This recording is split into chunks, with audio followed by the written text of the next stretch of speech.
Yo, you guys can hear me? Yes, yes, yes. I know it's loud. Gobble, gobble.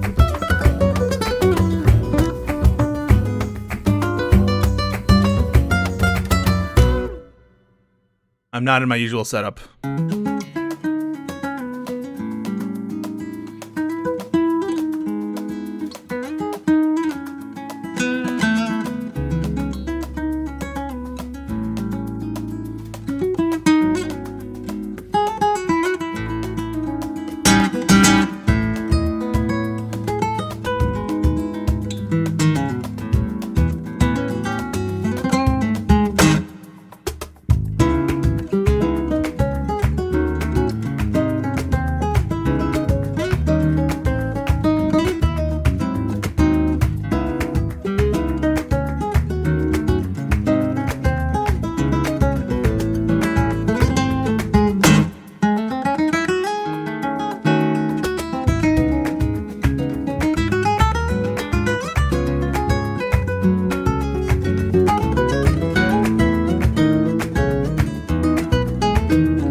Thank you, Scuzz.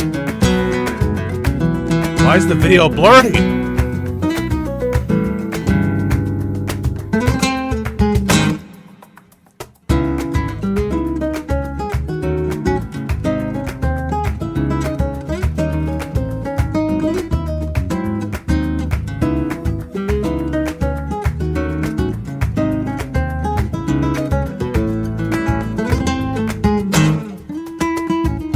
Oh, wait.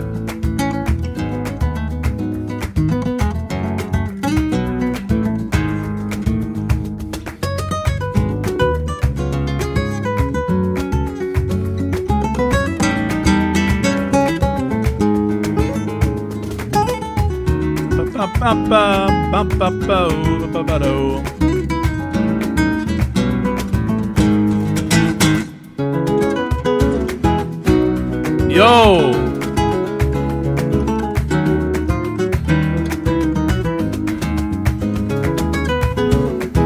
Yo, you guys can see me, right?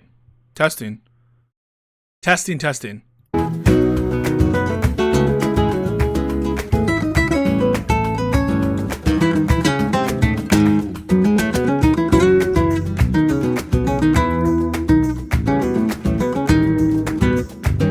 All right, let's call Conor.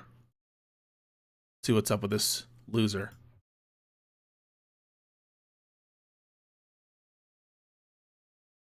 How you guys doing? Yo! What up, bro? Hello? Can you hear me? I can hear you. All right, one sec. I'm going to put you on camera. Just got to give me a second to work this out. I'm not in my usual setup. Okay. Well, just to say, you told me that you were going to take 12 minutes to set up around noon. And What? it is That's a 12:50. lie. That's an absolute lie. When was it? It was like 20 minutes ago. You sent me a message at 12:09 p.m. saying, "Hey, if I get my stream up and running, are you up for a call?" So you admit you lied because you just said, you know what you just said, right? You know you just fucked yourself up, right? You know you just fucked up. Well, I think you fucked up because you took too long to shit, shower, and shave. So No, I got a show in like 5 to 10 minutes, but you gotta leave in 7 minutes. Yeah. But you said what the fuck? The whole dude, I thought we had 45 minutes to talk, and I thought that you would take 15 to get ready, not fucking 30 or 40. Wait a second. No. This is bullshit. So first of all, you said 12. The DM I sent you was at 12:09. Okay. And then you want me to scroll up to when you were in my chat? I'll scroll up to where you were in my chat. I do want you to have do like that. a white PFP, I think. Yeah. Lots of white PFPs. What do you have to do? A show with who? PF Young? Dan Pace. Who the hell is that? It's a friend. Dan Pace? What is it with Dan's? Okay, You sent me, I need 12 minutes at 12:25. Okay. So That would have been 12:37. So you are 54. You okay? I'll even back it back. Crazy exaggeration. And you said I heard you distinctly say that I expect it to be 20 minutes. So really, that should be cut down by another 8 minutes. I'm 8 minutes late. Oh wait, I'm sorry. When you tell me that it's going to take you 12 minutes, you said I interpret that you're going to take 20 because I don't fucking believe you. Yeah, you said 20. I assume 20, and so really the margin is 8. So we've gone from I'm 50 minutes late to I'm 8 minutes late. Yeah. So make that make sense. Make it make sense. You can't. Well, I thought we would have 20 to 30. If you showed up early, let's say that you showed up at 12:37, then we would have had 20 minutes to bullshit.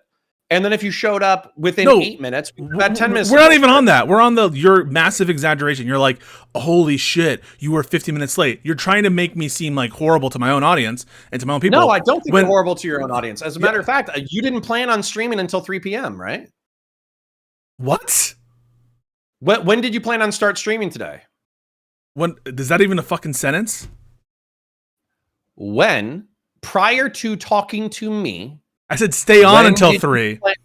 You were going to stay on until 3. I wanted you to stay on until 3. I can also catch you on the flip side. I don't know if that's a phrase. Catch you on the flippity flop. Okay, so after of the Dan Pace. I don't even know who Dan Pace is. What content did you plan on doing? I had some serious questions for you. Tell me the serious question just so I can mentally prep a little bit. They have to do with politics. They have to do with the question I asked you on Twitter. I wasn't trying to put you on blast, by the way, on Twitter. Like, I really wasn't. People were like, "Oh, I really fucking wasn't." You? I wasn't trying to put you on blast. Just something DM'd me. Not that it's a big deal. I own my shit. Really? Wait, really? You would have? Did you have a problem with it? You're like, "Oh, I wish he DM'd me." No, like you're embarrassed. No, I was just wondering if there was an angle that I had to prepare for. That's what I was wondering. I was wondering if I was being set up for a vector of attack, but I get attacked all the time. It's not a big deal. A vector of attack. I was wondering if you were going to be like, you didn't even vote for anybody in the primary, therefore you're a hypocritical piece of shit because you didn't even fight for the Republican who wasn't Trump. Like, I thought that's where it was going. No, where I had to recall the timeline because I basically remember, I remember Nikki Haley dropping out, and then I was like, I'm not voting in the primary. I don't give a shit. And I had to go double check because I did, weirdly enough, cheer on Autist Ron during the Meatball Ron. You cheered him on. Yeah, but he dropped out even earlier. He dropped out in January. Yeah, he did. Yeah. So as soon as DeSantis, like, dude, I don't even know if Chris Christie was still in the race. Even if Chris Christie was still in the race, what are we going to get? Like 6%? 2%? You're not even listening to me. The whole point is I'm not trying to put you on a Monday blast or a Tuesday blast or whenever I did that. That wasn't the point of it. You were, but maybe your audience would. Maybe they would screenshot it. I don't know. What do you think? My whole purpose is just to undermine you. That's like what you think that my motives might actually be, and also. Well, you're trying to make me a liberal. You're like, you didn't even vote for a Republican. You're practically a liberal anyways. I'm not trying to make you anything. I'm trying to get you to come out of the closet. That's what because this whole thing. Yeah, see, now you're calling me gay. I'm not saying you're gay. No one's talked about gay anything. I mean, the political closet. From an analogy standpoint, you're saying, hey, you're in the liberal closet. Okay, yeah, that's what I'm saying. Yes, yeah. And you're secretly consorting with these elements of liberal. But you have to go to see Dan Pace, right? I might as well talk to Hutch. Let me check with Dan. Yeah, see what he's up to. Let me see if Dan's feelings are going to be hurt. Okay. I mean, if they will be, it's no big deal. I'll message Hutch. I got friends. Yeah. Will your feelings be hurt if I rain check? ? I have an annoying friend who wants to talk to me now. I feel bad. This already feels bad. Not available later. Oh, I already feel bad about this. Yeah, good. Feel bad. They never are, man! Exclamation point. Okay, we can hang out. Wait, really? Okay. Parasocial love. Happy Holy crap. Thanksgiving. Pilgrim. All right. Have you seen the show Wednesday, by the way? You have my undivided attention, but I need Hell you to yeah. apologize. I need you to apologize to Dan Pace. So say sorry, Dan Pace. Dan Pace, I'm really sorry that your friend lied to you, because I am available later, but I am actually sorry for... God already said that. No, but I do appreciate it. Now would be best. Now would be best for me. This is the best time for me, and so I really do appreciate, Dan, what you had to do and move your schedule around for this kind of stuff. And I know Conor is... I'll send him a clip of that so he feels better. Yeah. All right. Then tell me things. Tell me things. Ask me things. First of all, I just want to say I apologize to your audience and stuff for derailing you. The first question that I wanted to ask you, is you identify yourself as a Burkean conservative, right? And you identify yourself as like a traditional small government guy. I'm more statist than a lot of libertarians, but small compared to what the state is right now. Okay, small compared to what the state is right now. So the first set of questions I have for you is, I want to make sure that if I start like doing this whole talking to you about what's going on with the Conservative Party and talking about how shitty Trump administration is for the next 2-3 years, that you're not going to turn around and go Meatball Ron on me. That's what I'm concerned about. I see in my future a Meatball Ron Conor future, and that listen, I obviously will talk to people who disagree with me, but I just want to make sure. You seem a little cagey when I bring up Meatball Ron. I think you like him. When you bring up Meatball Ron, okay, and I'm assuming you're just talking about Ron DeSantis, him being an autist, him being a Trump skinwalker, him being like a anti-DEI, anti-CRT, anti-this, anti-that, or whatever. But what are your objections? Actually, that's the best question. Yeah. What are your objections to Ron DeSantis? First off, he's a liar, so he'll lie with reckless abandon, and maybe that's true of a lot of politicians, but this guy has a knack for it. B, he does all of the Trump sycophancy that makes us sick and that we should be against, where he's like basically defending the administration on most things, except for the one areas in which he's like able to criticize the administration is when they're not being quote unquote effective enough, like on not being good enough at the bad shit that they're doing. So why do you like this guy? Is it because you live in Florida and it's like one of those checklists for Florida conservatives to be like, yeah, we love Governor DeSantis. He's sick because he won that massive election and because it just seems cool to like him? Or is there something principally ideologically that you appeal to? And if so, how do you reconcile that with your support for Haley during the 2024 election? Yeah. DeSantis is just another part of the problem. I think Haley sold her soul. But let's go one step at a time. Let's go with Ron DeSantis. Oh, I meant Harris. Sorry, Harris. Yeah. So let's just start with Ron DeSantis and let's start there. Okay.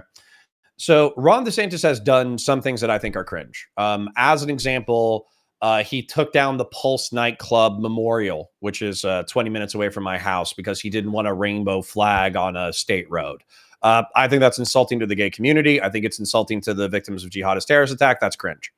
Another thing that he did that I think is cringe is he tried to, but the state of Florida got so fucking mad at him. Like the entire state got so mad at him. I think they shelved the project. He tried to sell a bunch of public lands for development. And effectively they were talking about like tens of thousands, maybe hundreds of thousands of state land acres that were going to be sold and developed for like pickleball courts and condominiums and all this bullshit. And what ended up happening was we basically found out that he was in the pockets of some pretty large developers, but that got shelved because the public outcry against selling state lands was so high that they shelved the project. Similar to the Trump administration, by the way. So those are the two cringe things that I can think of. Also the CRT DEI thing. They took any childhood book, middle school, high school, elementary school that was even vaguely progressive, and they threw it out. So that again is kind of like fucking with the First Amendment in spirit, if not in the letter of the law. The Disney stuff too, I would put in that category potentially. Yeah, even if it's technically illegal. But the thing that I think is interesting that actually kind of speaks to the conservatarian. You're under my feet. You're about to knock out the cables. Can you not knock out my cables? Thank you. I love you. Don't talk to your son like that. That's my dog. All right. Oh. So anyways, okay. So talking about things that Ron DeSantis or whatever might have done, that was correct. Okay. When it came to COVID, you might even remember some of these arguments that there was a utilitarian balance within COVID, which was effectively how open do we keep our society versus how fatal the disease is. And what Florida did, which I actually think is quite reckless, but also quite smart, was that we had a pretty libertarian approach to it, which is if you want a mask, mask. If you're immunocompromised, stay home. If your business is offering work from home, work from home. And if your business is not offering work from home, quit. It was like a very free market style thing. And what ended up happening in Florida, in my opinion, is we did kill a lot of old people. We did kill a lot of immunocompromised people. We did kill a lot of people who flooded the hospitals. But we also bounced back economically super fucking fast. We also bounced back socially super fast. And so that level of libertarian, conservatarian, small government, do what you want to do, I would take that 10 times out of 10 compared to, let's say, New York or any other blue state where they were doing like super aggressive lockdowns. I'm like not shocked at this answer that it's the COVID stuff and you recognize the potential damage of policies in Florida. And by the way, they existed in blue states too, in New York too, where Cuomo tried to cover up. So did DeSantis, by the way, some of the bad policies explicitly by like hiding deaths attributed to one of the policies of barring the ability of nursing homes to exclude COVID treated patients and stuff like that. So no doubt that there's like potential gripes you can have with certain blue states on COVID policies. Let's not forget DeSantis did institute lockdowns initially. And yeah, like afterwards they became a lot more loose. It's not clear to me that that was the wise decision in the end. And that you would want that kind of cavalierness in the next pandemic. I'm not sure why that's good, but put that to the side almost. I have the feeling that in your mind, the problems that are facing the Republican Party are pretty much, I'm going to put a number to it, and you can reject this number, 90% on the shoulders of Trump. And I think that that is like a distortion. I think that Trump is causally responsible for a lot of this corruption, but he's also an outgrowth of general corruption by the entire Republican Party. And the Republican Party as a whole, and that includes people like Governor DeSantis, also bear a significant amount of responsibility for where the party is right now. And it seems sometimes, and even I can catch it in myself in the way I talk, that I talk about Trump as though, oh, I can't wait till Trump is gone, and then we can lift this burden from our backs, and everything is going to be okay.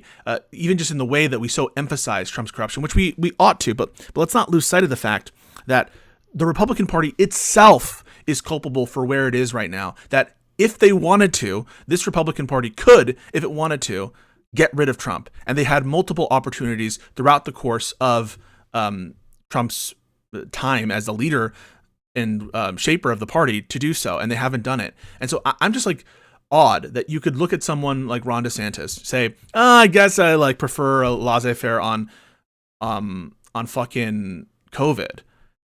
Even presupposing that's the correct strategy for the next pandemic. Who knows? The next pandemic might not be like COVID. It might be more deadly.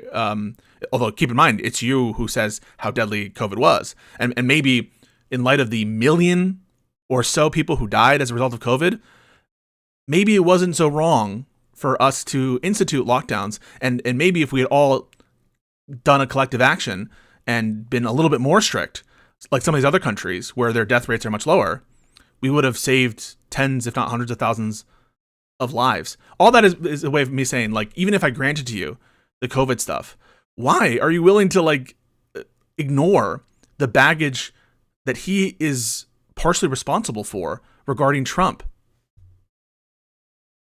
Yeah. So as an example, if COVID had the fatality rate and symptoms of Ebola, then it would be the loose restrictions would obviously be the wrong move. And the death rate wouldn't be 1 million, which is still 0.3% of the American population, which is devastating. It would be probably millions or tens of millions. So yeah, it's obvious that being cavalier about pandemic disease isn't always going to be the one size fits all. But what I will tell you with all earnestness is, if you make me choose between a MAGA person, because there is a whole lot of, in my opinion, political, how do I phrase this? Like political expediency within the Republican Party. And what I would say is, in 16, prior to Trump seizing control of the party, there were plenty of never Trump elements within the Republican Party that were vocal. All the primary opponents were like, this guy's a piece of shit. He's a liar. He's an asshole. Shit. Half the time, members of his cabinet, they're pulling up old quotes for even JD Vance, even Marco Rubio, even whatever. And they're like, this guy's an authoritarian, demagogue, populist piece of shit, and he's going to ruin the republic. And that's like their quotes from 16 and 17. But what's happened is they realized that their base was not along for the ride. And so through Trump 1, they made excuses for him, and they probably warmed up to MAGA as a political project, and they saw the power of populism within the right wing.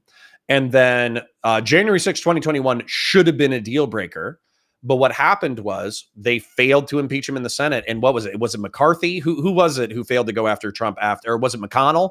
It was both of them. McConnell said that he thought it was unconstitutional to convict someone who's impeached after they're in office, which of course is a ridiculous thing to say, because it gives you an entire window of misconduct for which you can't, basically anytime close to where the term is ending or transitioning, the president effectively can't be impeached and given the punishment of disqualification from office.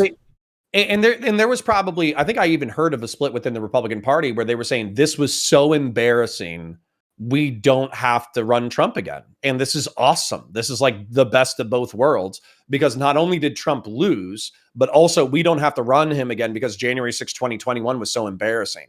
But I think what ended up happening, I forget if it was McCarthy or McConnell. I think it was McCarthy. McCarthy went to Mar-a-Lago 2 or 3 weeks after January 6, 2021. And then I think that even the Never Trumpers within the party were like, oh, fuck. Like, they're still doing like a power broker deal with this guy. They're still trying to they wanted to use him for their own ends. McCarthy tried to do it, and so did DeSantis. I mean, DeSantis ran his whole campaign was like, no more chaos. We're done with the chaos. Like, he didn't have an ideological problem with anything Trump did. He called all the, I think, totally based in fact and law indictments against Trump like lawfare. He condemned that shit. He was along for the ride, and that all shows that he has bad character. Now, you could say something like the following. You could say that, well, in order to win a primary in the Republican Party, you have to be crazy or something like that.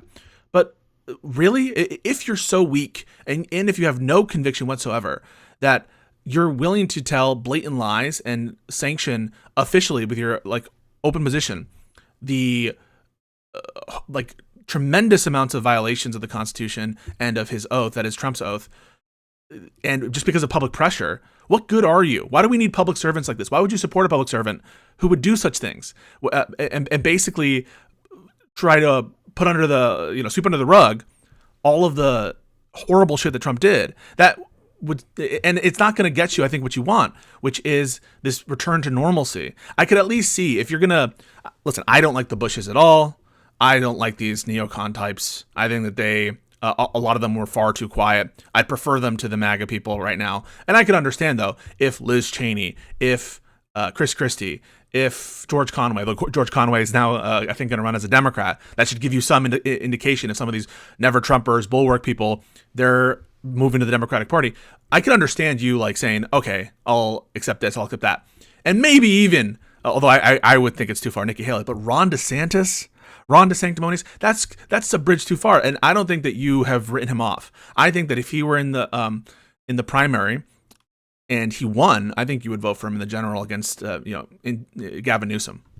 Right. And that's what I was going to say. So if the Democratic Party, in my opinion, has issues, and those issues haven't gone away in the past decade. I would say genuflecting to the intersectional progressive bullshit. Happily, that wave has crested and fallen. That's gone. But people remember, man. People remember how crazy 20 was. People remember how crazy the online politics of the left were. People remember how dismissive the left wing was of effectively what happened with social media, man. And I'm really not trying to be a F slur about this, but like you have to understand that when I was having arguments in 20 and 21 on Twitch with you, with left wing creators, and I said, hey, what is happening right now is you are not permitting moderate conservatives onto Twitter and onto Twitch. And so as a result, is they're building their own parallel media apparatus, their own parallel financial apparatus. You're not going to be able to ban them. And they are going to be even more radicalized because they're in their silos. Yeah, I wasn't fighting you on that. Just to be clear, to the extent that you were saying that, I was never fighting you on yeah, okay. You might not have, but plenty of people said, skill issue, shut the fuck up, loser. It's a private platform. They can do what they want, blah, blah, blah, blah, blah, blah. I heard endless excuses. Well, wait, I said that. Wait. I said that they have the right to do what they want, but you would say that. But you're just basically saying something that's true and based but is like wrong. Would be, they have the legal right to do so. I know, because people were saying crazy shit because they were saying, "Oh, you're violating the First Amendment." Bad for the Republic. No, but that's what I said at the time. But because people were making the extra argument, they weren't just saying this is bad policy. They were saying this is bad policy and it's illegal, and Trump should sue them all, and they should be forced to platform these individuals by the government. That's what they were saying. Yeah, but that was like lecture fan, and no offense, I think that I think not that just them. Not just them. I mean, they filed lawsuits over this. Gibbs and Rob Noor, okay, but they are all saying it. They're all like they can't do this. They take away their Section 3 protections. And this is crazy violation of the First Amendment. They get all these subsidies from the government, and therefore they are equivalent to the government, so they can't censor. Okay, then I am right now, I am probably guilty of something that I think I'm constantly guilty of, is I feel like I'm making a sane, rational argument, but I'm lost in the sauce because I'm stuck between two political tribes. That's what I feel like. And so I agree with you. MAGA's insane. MAGA was making a whole bunch of arguments that legalistically didn't make sense. They were appealing to legality instead of morality. They were doing things that weren't descriptively accurate. I agree with you 100%. However, my frustration with that is that we kind of missed the forest for the trees or whatever, where effectively, because we spent the past 2 years arguing about legality, well, the world was moving on regardless of our arguments. And what ended up happening is effectively what I predicted, which is that the right wing has siloed itself into a media ecosphere where they basically just come up with talking points that are provably either false, misleading, lies of omission, propagandistically convenient, whatever. And now we effectively have siloed realities. And I've never bought this Just So story. I mean, like, I agree that on certain platforms, people were silenced and they were forced to go elsewhere 100%, but they were never on mass silence. They have the biggest news organization in the country, Fox News, pumping out their shit all the time. Same thing with their talk radio shows. Same thing, the podcast circuits. The Democrats weren't even in the contention there. And so it's not like they were, they were creating ecosystems on that front for sure. And maybe some of it had to do with them being pushed off those platforms. We don't necessarily have to spend this entire conversation litigating the past. Sure. But I do want to point out that with COVID in particular, things that I just said within the past 30 minutes, within the past hour, those are things that could get you community guideline strikes. Just which talking stuff? About COVID. Wait, which stuff? Specifically saying that I think that a libertarian opened the whatever thing, blah blah blah blah blah. Yes, because. Steven got COVID community guideline strikes for because what? He was watching COVID content and then he was responding to it, effectively saying, no, this is what's actually true. Factually responding to COVID misinformation got Steven community guidelines. That went away. Wait.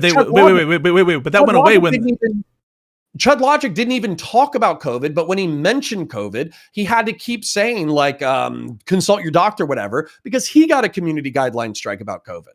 So he's not even he's not even. I'm not sure I'm not sure the particulars. I had plenty of debates about COVID on Twitch. Never had an issue for people saying there should not be criminal penalties. There should not be this. More than Twitch, to be fair. What's that? Well, Twitch, I understand. I think it's YouTube more than Twitch, to be fair. Okay, I mean, I remember these conversations happening. Maybe it's the case that there were some community flags or false positives and that kind of thing, but I never heard of permanent bans or anything like that. And Steven didn't get banned ultimately from Twitch because of what happened with COVID or let alone YouTube. I think never. Crowder is one of the line. I think Steven Crowder is one of the biggest lying, disingenuous pieces of shit in online politics. I really think he is, but I do think that he was probably getting real demonetization and real community guideline strikes, both for COVID misinformation and election misinformation. And that's why he moved to Rumble. No, but that's not what you're describing. What you're describing is taking a libertarian position on lockdowns and advocating that they should be ended. That was. I think during COVID, if I had discussed COVID as I just discussed it now, I would not be surprised by getting a then holy shit, I was seeing that everywhere within the first 6 months to a year of COVID. I was seeing that on Twitter. I was seeing that on Facebook. I was seeing that on YouTube. I was seeing that on Twitch, and we were having these conversations. Misinformation or what were you talking about? About policy disagreements about what should be done. I'll admit that policy disagreements weren't as likely to trigger a community guidelines thing as far as like actually talk about lethality or the vaccines or vaccine skepticism or whatever. I'll admit that. But let's. Policy disagreements happen. I want to take your invitation to not spend so much time litigating. Litigate the past. Let's not spend all our time there. I don't even necessarily agree with those measures. I in fact never was in favor of like this mass banning and stuff because for one, I happen to think that it's really, unless you have a more tailored guideline policy, it can lead to people feeling unfair with those platforms. It can lead to people feel, and I like to hear different opinions. So in general, I'm not in favor of that kind of content restriction stuff. I think the shadow banning stuff also, I'm not in favor of that. And I know that some people were like, fuck around and find out. That was never my attitude on that stuff. I wasn't in support of it, and certainly not on like the woke stuff where you couldn't say anything. There were certain topics that you had to be very careful about with respect to like, I don't know, race and gender ideology, that kind of stuff. That stuff I recognize, but just take a bigger.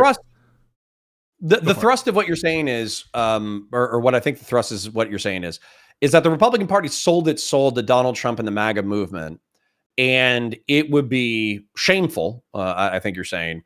If they change their tune even moderately to instantly go, oh, all is forgiven. Let's move past this. I'm going to start voting for you along kind of, because basically I think that the premise of your attitude here, which isn't, I'm not saying that you're so pro DeSantis, you just love the guy. I'm not saying that, but like I am seeing a kind of like, I'm going to see how things play out.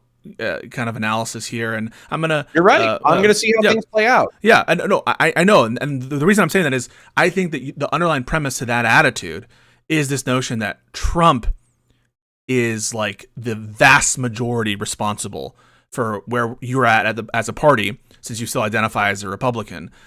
When I think the Republican Party but they're culpable actors. They're not just going along for the ride. And in some ways, like, yeah, they were supplanted from the powers of the ultimate authority, but Lindsey Graham is still chummy with Trump, and they're getting their favors, and they are getting stuff as part of this bargain. And even to this day, they're using their power to the extent that it still exists, and it does still exist, to marshal support for the president. So that's all right now. Can I use the Department of Education as an example for how Republicans have cynically used Trump? Yeah, go for it. Okay. So within education has largely been complained about within Republican spheres for a long time because they think that the outcomes suck. They think that public education sucks. They don't like their kids being, unless they want to shill out tens of thousands of dollars for private school. They don't like that their kids are compelled in order to learn a federal education. They also think it's like too liberal, too gay, too progressive, too this, too standardized, et cetera, et cetera. And so there was a push, which actually originates from, I think, fascist thinking, by the way, which is effectively there's like two things that you can do with a political thing. Within economy of energy, you can either reform an institution or you can leave an institution. And what Republicans decided is that they were going to leave the institution. So they're either going to homeschool, they're going to private school, they're going to do something else, and they're going to gut the existing institution so it's as ineffective as possible in order to fuck over Democrats. That's what Republicans largely decided to do. Now, there's reasons for why they think what they think. I think they made a political mistake. But within the DOE, there are people who genuinely believe that the federal government is teaching their kids to be gay, trans, ignore science, whatever talking point you want to come up. Which is insane, right? I mean, it is literally insane. Regardless of whether or not it's insane or delusional, they genuinely, earnestly believe that the world is better off if the DOE is gutted. And so for them, what the Trump administration is a huge victory. Number one, probably because of the repeal of Roe versus Wade. Number two, because of the destruction of the Department of Education. And so as a result, while maybe Trump's an ephebophilic sex trafficking rapist, maybe Donald Trump has killed hundreds of thousands of African people. These people can't even conceptualize Africans as people. They don't even really mathematically, there's human beings who are dying all over the world because of my actions. It does not compute. I've talked to these people about what's happened. It does not compute to them. They're not Americans. I don't care. That's their entire attitude. And so to them, gutting the DOE and repealing Roe versus Wade, they already have the two largest conservative cultural victories in decades. That's how they feel about Trump. And if they have to go around with they'll ignore the ephebophilic sex trafficking ring. But let's say that Donald Trump is an ephebophilic sex trafficker, they'll come up with a way to sweep that out of their mind as well. If that's your view, and listen, I don't think that this sex trafficking ring, I'm not as confident as you that it's been established to go beyond Epstein and Maxwell and maybe a couple other people. I have not taken the position that we are able to allege it applies to other third parties beyond those, a couple perhaps, beyond Maxwell and Epstein. But if that's the case, and if that's your view of what Republicans are willing to do, why would you reward them by considering such awful people to get your vote? Right? Like, this is a character issue at this point. It's a character flaw. Let's differentiate. Are we talking about representatives or are we talking about the populace? The sanctimonious. Because some of these actions, the most egregious actions that I think are so egregious that they threaten the social fabric of the republic. January 6, 2021, the 2022 constitutional tweet, deploying the military into American cities, violation of 4th, 5th, and 8th Amendment rights of non-citizens being deported to Central and South America. I think that these people are politically pragmatic. I don't think they command the cults of personality and the charisma that Donald Trump does. I don't think they're going to be able to get away with it. And so effectively, if J.D. Vance and if Ron DeSantis were technocratically competent people who were proposing good legislation, and you gave me an option between them and Mamdani, I would choose them over Mamdani. J.D. Vance. And maybe even Harris, if Harris had dog shit policy. J.D. Vance supports all these things that you say you hate of the new administration. But I agree with Pete Buttigieg. Pete Buttigieg was asked about J.D. Vance, and he's like, what do you think about J.D. Vance? Do you think he's a fascist? And he said, I think that J.D. Vance is whatever he needs to be. When he needed to be a Silicon Valley Democrat, he was a Silicon Valley Democrat. When he needed to be a never Trump Republican, he was a never Trump Republican. When he needed to be Trump's biggest brown-nosing, blow-jobbing, sycophant piece of shit, he was that. And so J.D. Vance, in my opinion, he does go where the wind blows. Doesn't that make him more malicious in a sense? Right? Like, he's a huge piece of shit. He's like a sociopathic piece of shit who's gotten hundreds of thousands of people killed. Yeah, but you might vote for him, and that has to do because you think that he's less sincere than Mamdani. Mamdani could be totally sincere and still have horrible policy. Yeah, no, but like in terms of this people issue, in terms of the character issue, you're taking someone who is so transparently self-motivated and interested only in obtaining higher office for its own sake. And you're, I guess, comforted by the fact that you think that they're not going to be able to accomplish anything. You don't grant that to Mamdani in the context of a mayor. Not that Mamdani is going to be able to run for president. We're just speaking hypothetically, of course, because he's not a natural-born citizen. But like, you're granting that Mamdani is almost certainly more sincere than these people in that he wants to get power to improve the life, like in his mind, to improve the lives of these individuals. So even if it were the case, Mao Zedong thought he was doing the right thing. Joseph Stalin thought he was doing the right thing. Pol Pot thought he was doing the right thing. Yeah, now, you might say that Mamdani is a democratic socialist who's operating within a democratic system, and I'll take that as not historically analogous.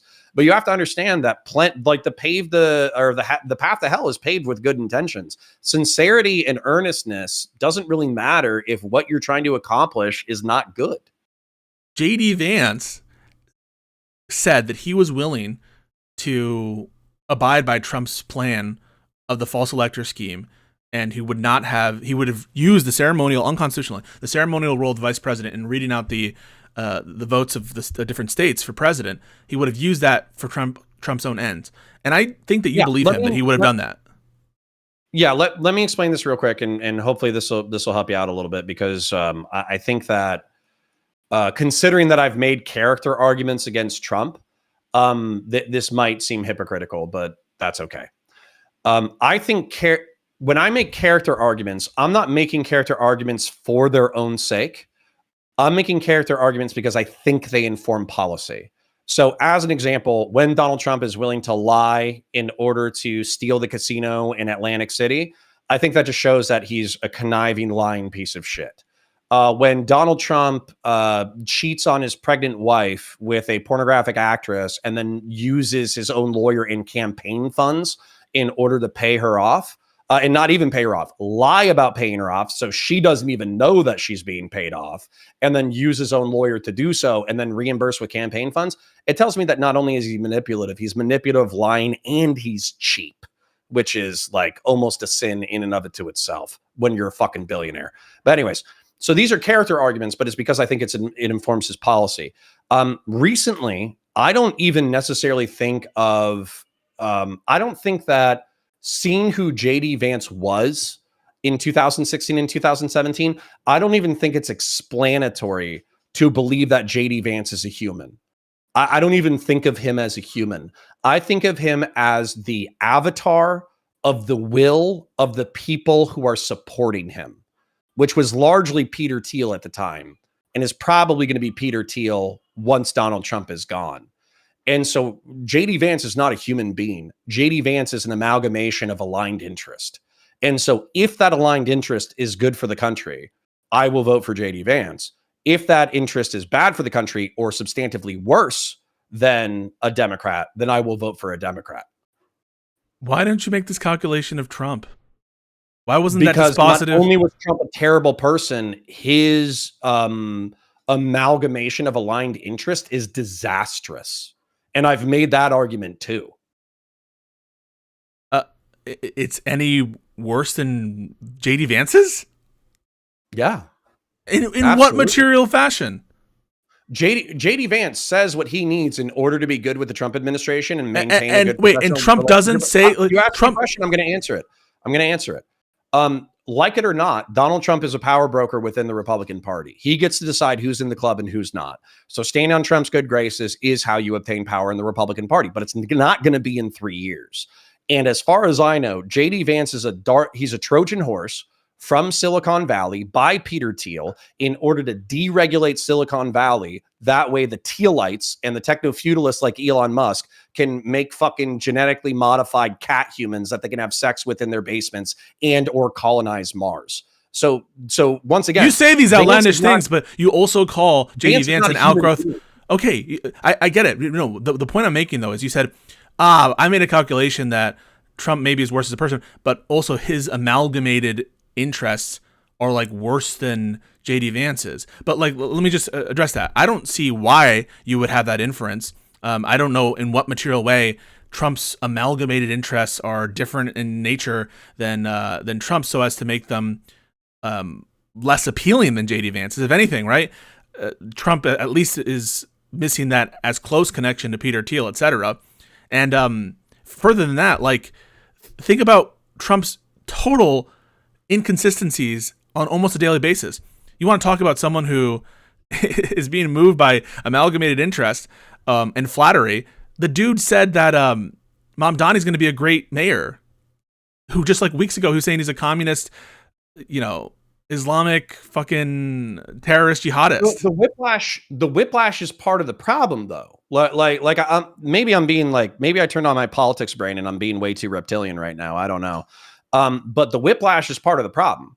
So, for instance, you saw this in the market, by the way, when Donald Trump declared tariffs, we took a temporary hit, particularly in the markets where the tariffs were gone. And then we saw a rally as people said, okay, I can still make money this way. But then Donald Trump would come out 2 days later because he had a conversation with somebody and he would change the tariffs. And then the market would hit and then it would recover. And then he did it again and again and again and again and again. The unpredictability is part of the problem. But that's what you're saying is characteristic of JD Vance. Be like that. How not? How not? You're saying that JD Vance will do whatever he needs to. JD Vance commands a charismatic cult of personality and a lack of ideological vision that he would whiplash his own policies back and forth repeatedly? Lack of ideological vision, that's your assessment of JD Vance, not mine. That's your assessment of JD Vance. Well, I think that there's power brokers who are going to step in once Trump is gone, who will provide a coherent vision to JD Vance that he will try to lead. He'll use MAGA rhetoric, but the policy execution is going to be totally different. And the individuals who have identified are Peter Thiel and Peter Thiel, Elon Musk, that wing of the MAGA movement. They'll use the rhetoric of the MAGA movement. They'll use the rhetoric of Trump in order to seize power, but it's largely going to be like techno libertarian shit.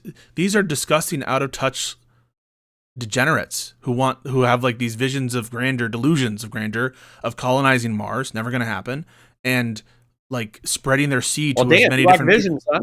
What's that? I said, damn, you lack vision, son. You think we can't colonize Mars with some robots? Not in the next 1,000 years. I think we could do it in the next century, but that's okay. Continue. You're delusional. Why? You don't. Do you want to go? Do you want to talk about politics, or do you want to talk about colonizing Mars? Because you're not going to be able to terraform Mars in the next century. It's a delusional idea that, like, we need to. We can't terraform. Okay, what would you do? How would you colonize it? How would you make it livable for people? Biodome it, and what the effects of gravity over a long period of time, the lack of any protection from these ultra gamma whatever radiation spikes all the time, the fact that like the air, there's no fucking air to breathe. It's there's no like a significant atmosphere. This is not an easy project. A biodome. Give me a break. Why? To what end? Why are we doing this if we can't make it a hospitable place for more people? We're spending all these resources. It's a childish fantasy, and we should start, if we're going to start at all, by terraforming. How about Iran, where they don't have like reliable water right now? There's a crisis. Why not like the Sahara on Earth? We can't even do that. So this whole thing, these are delusional, like meta-humans in the context of like Peter Thiel, or they're babies, man babies, like Elon Musk, who every time he has a temper tantrum, he is doing unhinged shit and like high on ketamine half the time. And you want to give the country to these people by electing JD Vance on your own lights. Compared to the alternative. Depends on what the alternative Which is like a standard Democrat like Gavin Newsom. Yeah, the standard Democrat like Gavin Newsom. Kamala Harris was a standard Democrat. Kamala Harris was tweeting about gun control 30 days from the election, which was so fucking dumb that I can't believe that you guys can't get your head out of your own ass in reference to firearms. And then not just that, also the what is it? It's like the tax on unearned capital gains or whatever, a wealth tax. Over the frog people. Freak out and turn pink about it. But at the same time, you have to understand how many center left rich people abandoned Kamala Harris at the last minute because she was proposing a wealth tax. I understand that, right? And by the way, I have no reason to believe. I have no reason to believe that proposal. Comes to profit, yeah.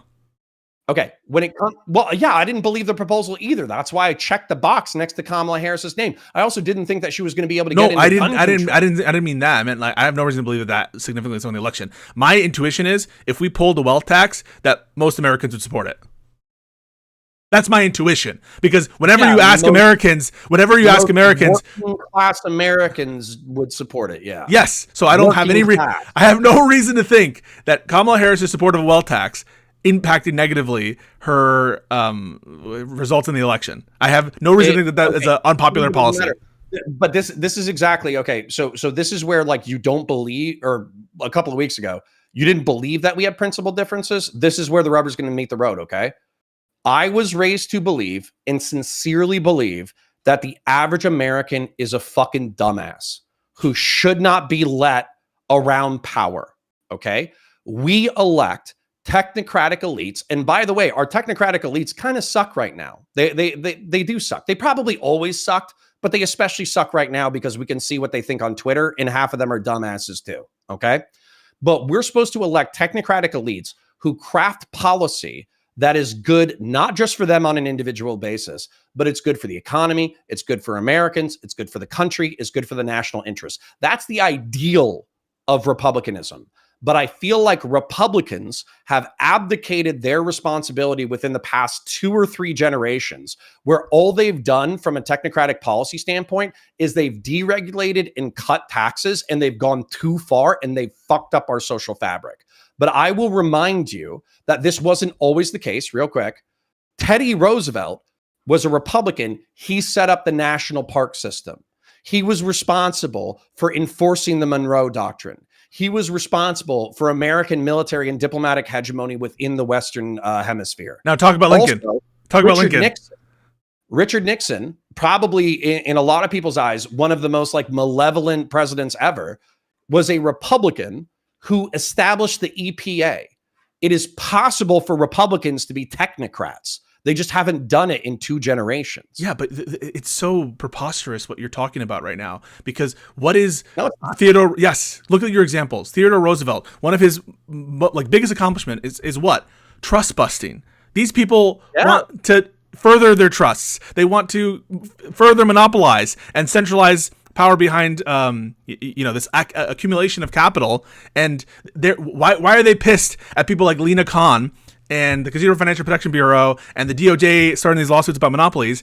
Is because they want to monopolize. So you cite Theodore Roosevelt, the people that you're trying to put in charge specifically don't want that. You cite environmental policy, both Theodore Roosevelt national parks and the EPA under Richard Nixon. These guys want to get rid of all of these environmental regulations. They are in favor of gutting the EPA. They're in favor of drilling oil from the very last endangered species on the last marshland in the whole country. They don't give a fuck about the environment. They're totally in favor of gutting any kind of regulation. That's one of the reasons why people criticize the abundance agenda, because they think that there's some potential collusion between abundance libs and gutting environmental regulations and these people who, like Elon Musk, who've kind of signaled, we're kind of pseudo interested in abundance. Now, I don't think that is a necessary entailment of the abundance agenda, so I'm not making that proposition. But I'm just saying, all of the great Republicans from a bygone era that you're citing to, they are way more similar to your average Democrat, and the technocrats, more like plutocrats, capitalists, major oligarchs that are running the country, the people that you want to put in power, because that's your vision of who is really controlling the strings of JD Vance, they're all against the shit that you just cited as like the wonderful possibility for Republicans. And of course, we're just in a whole different era when it comes to the Republican Party. It's like, it doesn't even make sense to compare the Republican Party under Theodore Roosevelt or Richard Nixon, who's coming from like California Republican and is like a liberal Republican in that sense, to the current modern Republican Party. So on every level, I think your analysis sucks. I think Jeb and George aren't as lost as you might think they are. And by the way, they might not even be power brokers anymore. The Iraq War might have tarnished George Bush's legacy and might have tarnished his brother so much that they hate JD Vance. They hate JD Vance. Why JD Vance? Because he's part of this new wave of degenerate, like, pop in their minds. Who is this guy JD Vance? He's a nobody. He comes from Appalachia. He's not part of the Bush dynasty. He's not coming from this like established lineage of political heritage. Like George Bush is born in like New England, and they have this kind of like more elitist cultural connections, and they're in higher society. Yeah, JD Vance is still Silicon Valley, and isn't he Ivy League educated too, though? Like, yes, I know what yes, you're saying. Is. No, all I'm saying is Appalachian roots, but I'm saying he's been. They don't view him as part of the club. A little bit. The Bushes and these neocons who are irrelevant right now, they're irrelevant. They're totally irrelevant. They don't view JD Vance as part of the club, and they're dying, Connor. They're dying. They're not in control. No. Hold on. This is where I agree with you. Okay. And we should talk about this, because this is probably the most important part. I have two options from my perspective, and bear in mind, I'm irrelevant. I'm talking to 100 people in my chat. Now, my chat is very generous. They're like, holy shit, they're generous. I can't even thank them enough for how much they donate to my chat. But realistically, what I have is I have 60 liberals and I got 40 conservatarian libertarians, and they fucking oil because they miss sane Republicans. And you're saying sane Republicans are endangered, borderline going extinct. And I agree with you. Okay. I agree with you, but there's two options here. I'm at a crossroads. Okay. And by the way, Bill Kristol, arguably one of the people, I think I already told you what he said, which is basically, fuck it. It's a lost cause. Go to the Democratic Party, try to take over the Democratic Party. Yeah. But here's two options. In my opinion, the Democrat Party is actually probably the easier option, but that's almost why I think somebody needs to fight for the right. So get Democrats to stop being cringe about guns. Possible, not probable, but possible. And then get Democrats to be a little bit more economically competent and not to rub elbows with socialists and communists. No offense. Whenever I talk to you guys about this, you guys don't seem to want to give that up.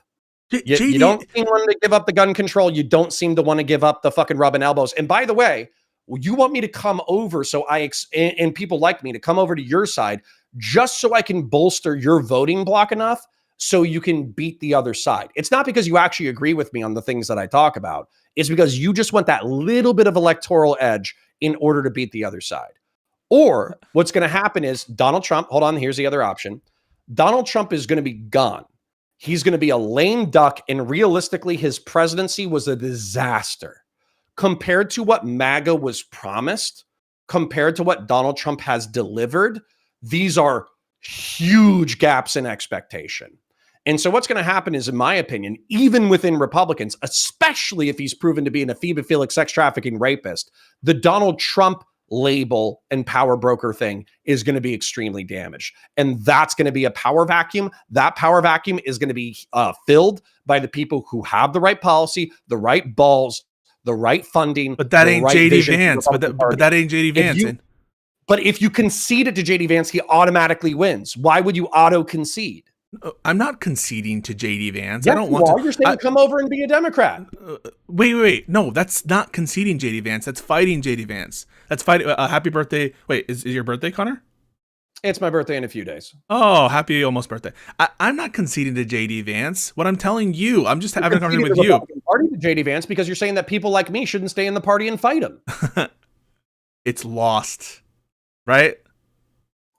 It's lost. Why? Because some fucking dude, if I could say the F slur, I would. Why? Because some billionaire New Yorker Democrat used economic populism in order to propagandize the working class to voting Republican for the first time in a decade or in decades.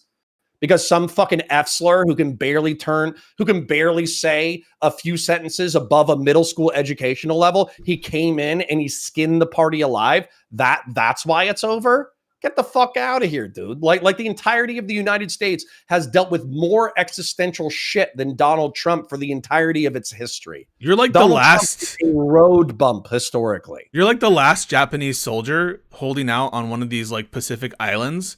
And I'll die 40 years 40 years after World War II is over, and they have to call in this like decrepit 100-year-old George Bush in his wheelchair, and he can't even speak anymore, and be like, you're relieved of your duty, Connor, you don't have to be Republican anymore. Like, you are fighting a war that is over. Bush relieved me of duty. You're right. When George Bush goes up and he's like, hey man, I try to get a few billionaires together in order to back like a neocon capitalist resurgence within the Republican Party. I wasn't able to find anybody in order to back this project. You are relieved of duty. that's when I'll hang up the spurs. When George W. Bush relieves me of duty. George Bush is a grandpa.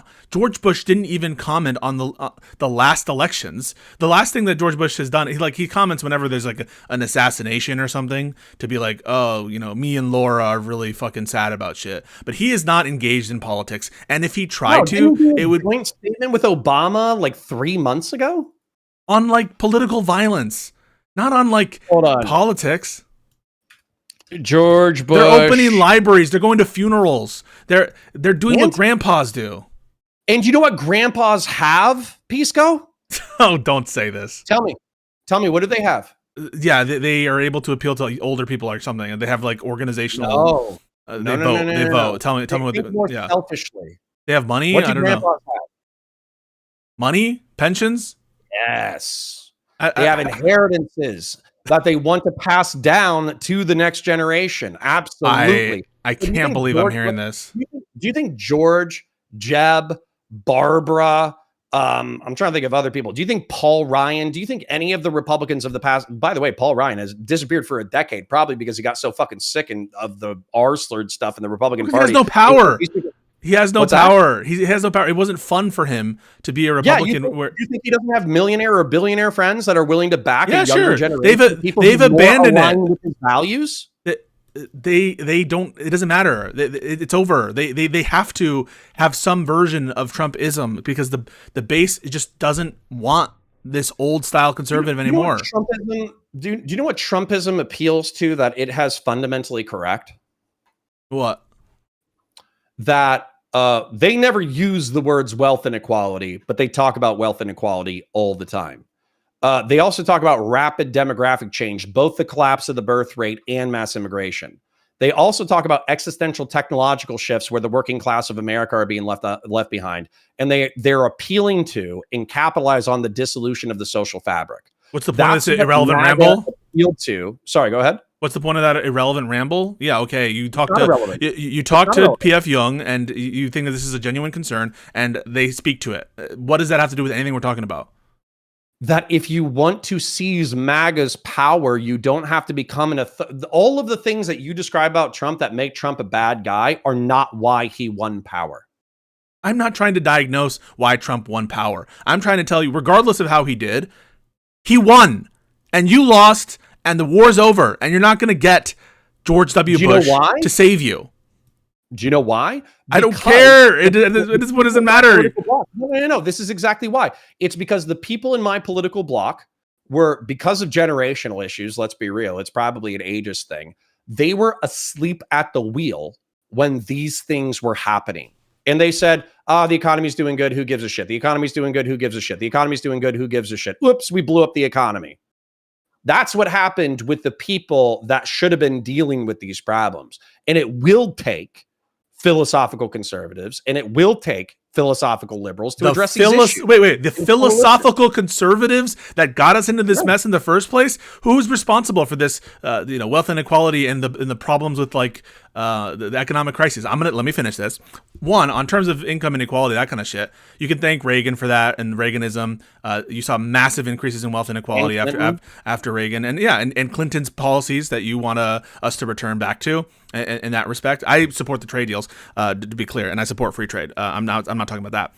And then also deregulation, which is something else you support. Deregulation of these financial institutions when it comes to the pushing and pushing of mortgages, even to people who couldn't afford them.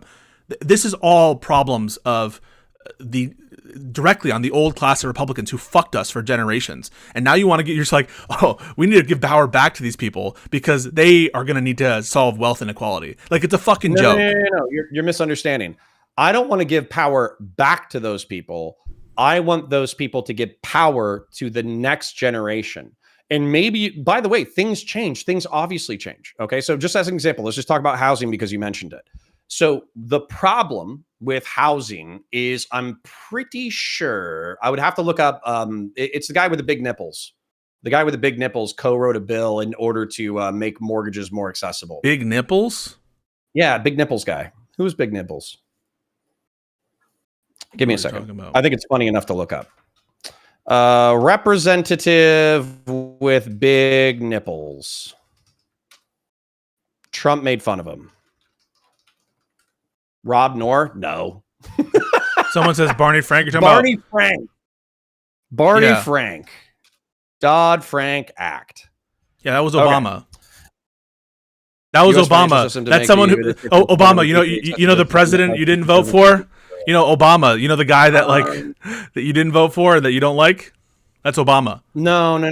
There was a different one. Maybe it wasn't Dodd-Frank. Frank Housing Act. I swear to God, it was Frank. He does have huge nipples. Frank Housing Act.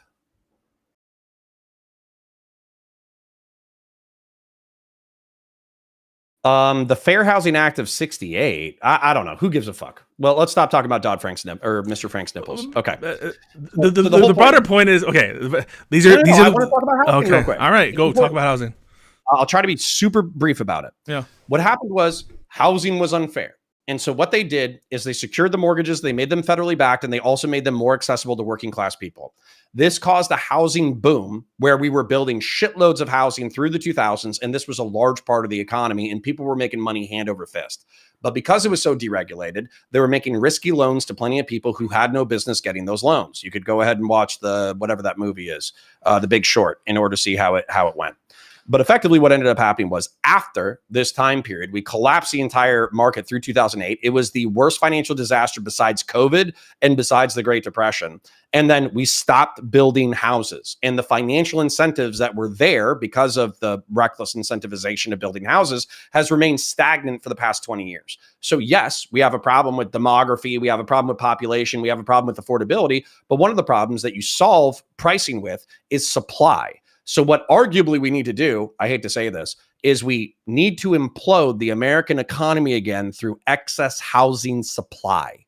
And the federal government has the capacity to do that.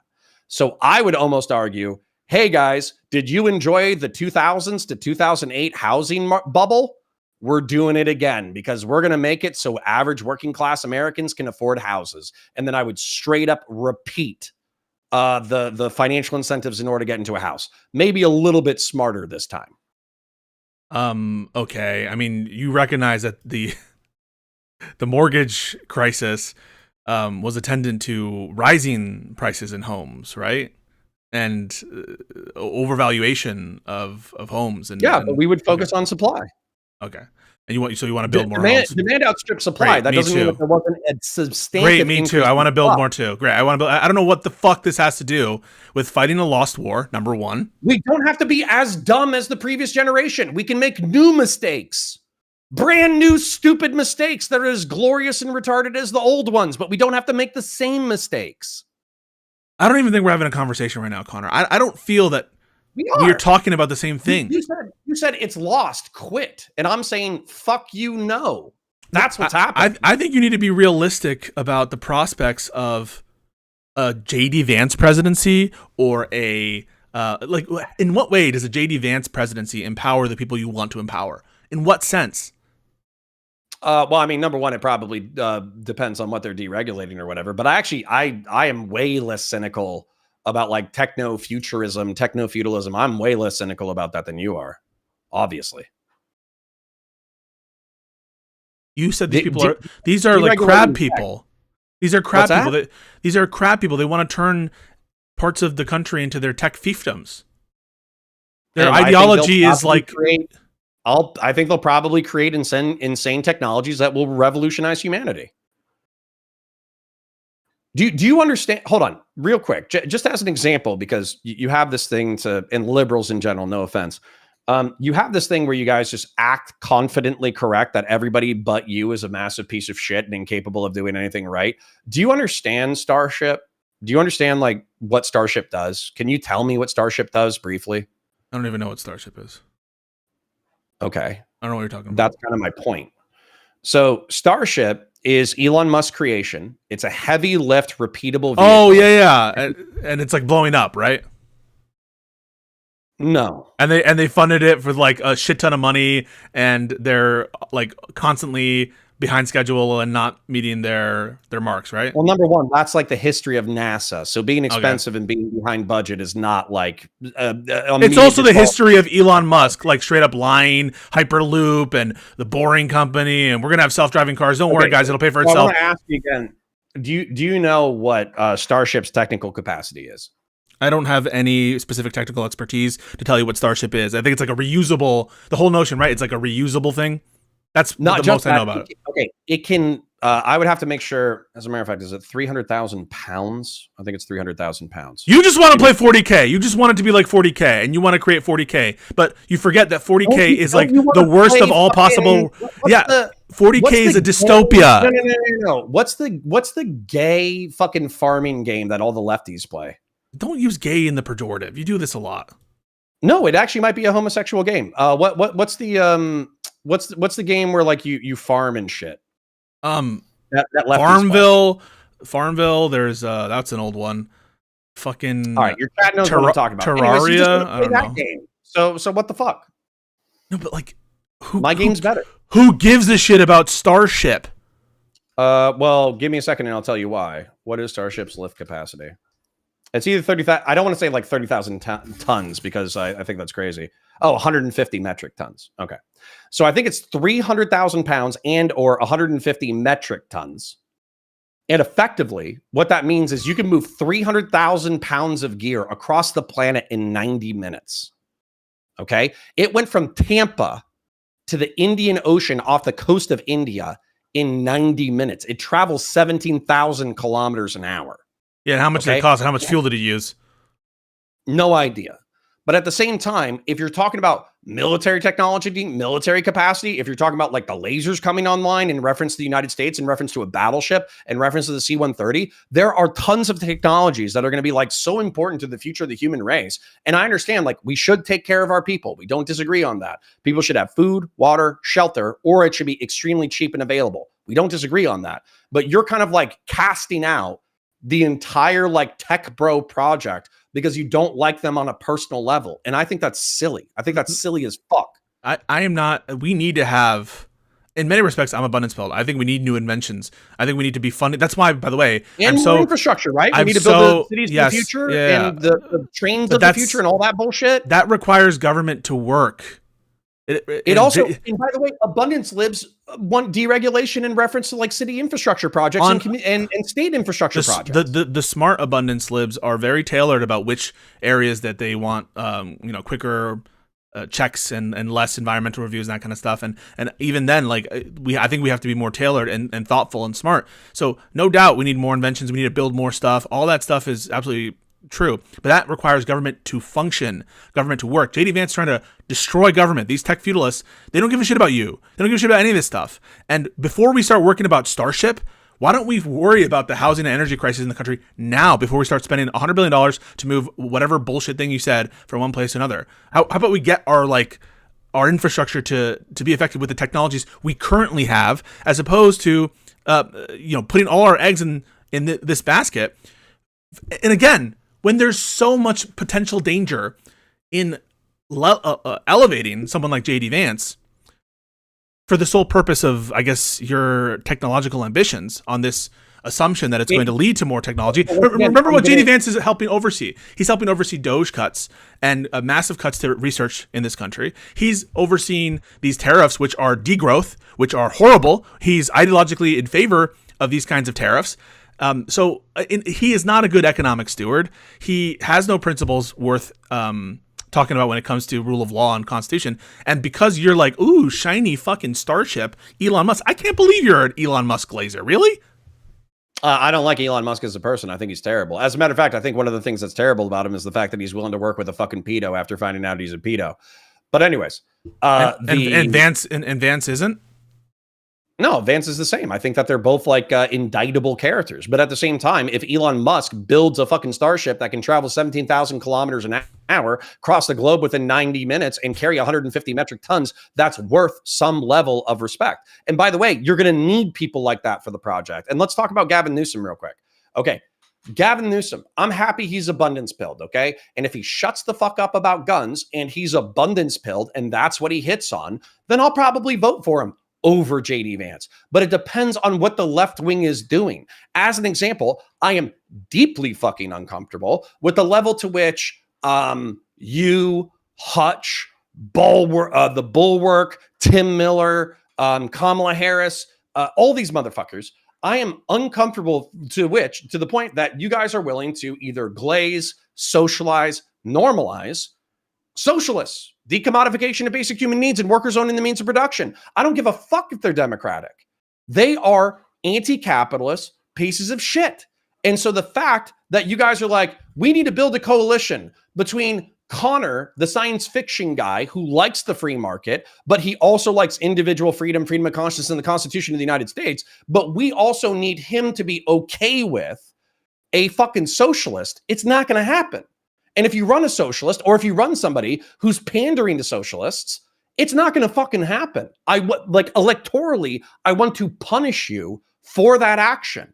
The same way that I electorally punished the right for normalizing Christian nationalists.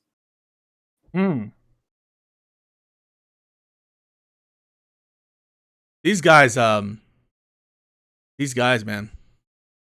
Dude, hold on. I want you to understand. Feudalists. I view Hassan Piker and Nick Fuentes as the same guy. I view them as the same guy on opposite sides of the spectrum. That's genuinely how I view these people. Okay. Do you view Mamdani the same as Nick Fuentes?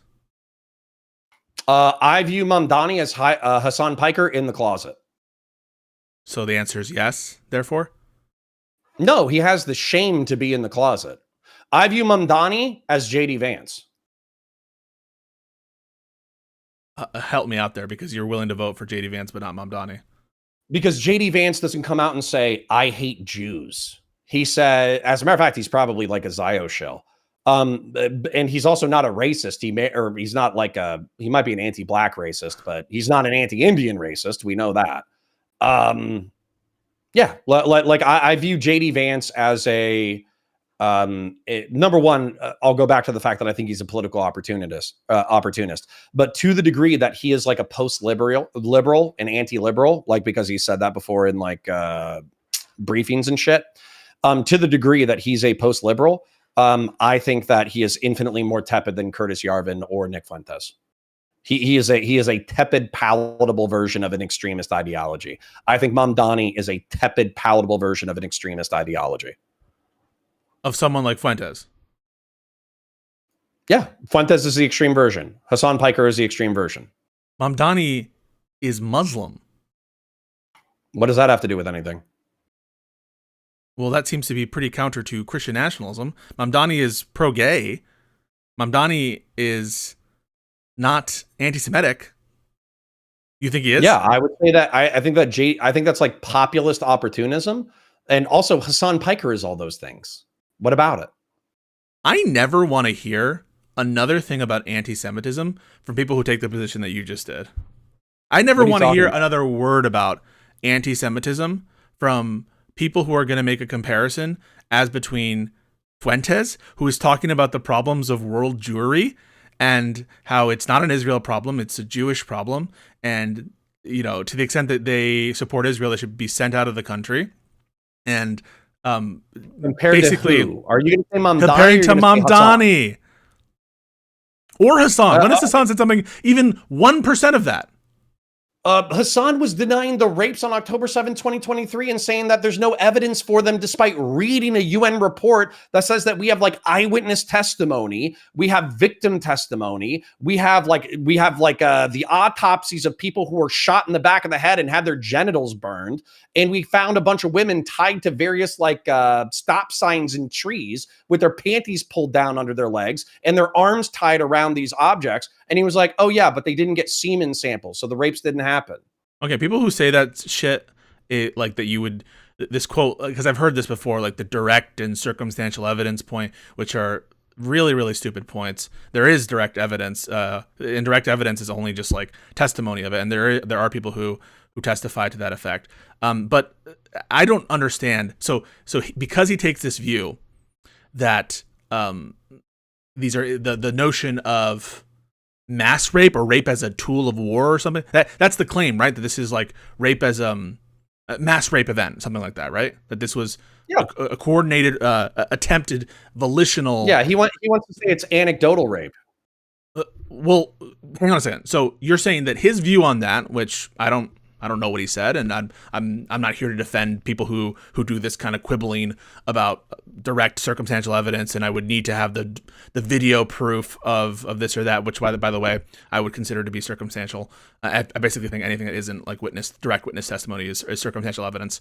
People will say things like only direct evidence matters when some of the strongest evidence, DNA is circumstantial evidence. It's not direct evidence. It's circumstantial evidence. So all that shit is fucking stupid. But you're comparing that view, which has to do with like, have they proved to your satisfaction or to Hassan's satisfaction the existence of mass coordinated rape as an intentional tool and strategy on October 7th? And you're saying that is comparable in terms of its anti-Semitism to Nick Fuentes' explicit anti-Semitism regarding world Jewry. Even we could even shift it away from anti-Semitism, because I don't think I moral frog about anti-Semitism too much, because oftentimes it's like conflated with anti-Zionism. So I don't even know if I moral frog about it that much. The terrorism apologia that Hassan Piker does is repugnant enough. I don't even like I'm really not trying to shift away from the argument. If you want a concession that Nick Fuentes is a virulent anti-Semite, and that is categorically different to be an anti-Zionist, and you think that anti-Zionism is philosophically more defensible, and that Hassan Piker denying mass rape, but maybe making evidentiary concessions to anecdotes of rape, that Nick Fuentes is worse in reference to anti-Semitism, I could concede that in my point. Yeah, it's not even arguable, right? Because look at all the comments when. By the way, I'm not Jewish. But it doesn't matter. I just want to say I'm not Jewish. I was baptized in the Catholic Church. I'm Hispanic, and notwithstanding that, whenever there are people, repliers saying "shut up, Jew," things like that, do I think where are those coming from? Are the "shut up, Jew" comments or the Happy Merchant memes? Are they coming from the super far left communities? Most of the time, no, they're coming from the Groyper communities. And this guy is actually close to power on this issue, though. He's close to power in a way. I feel like you're blind on this issue. Right. Sorry, real quick.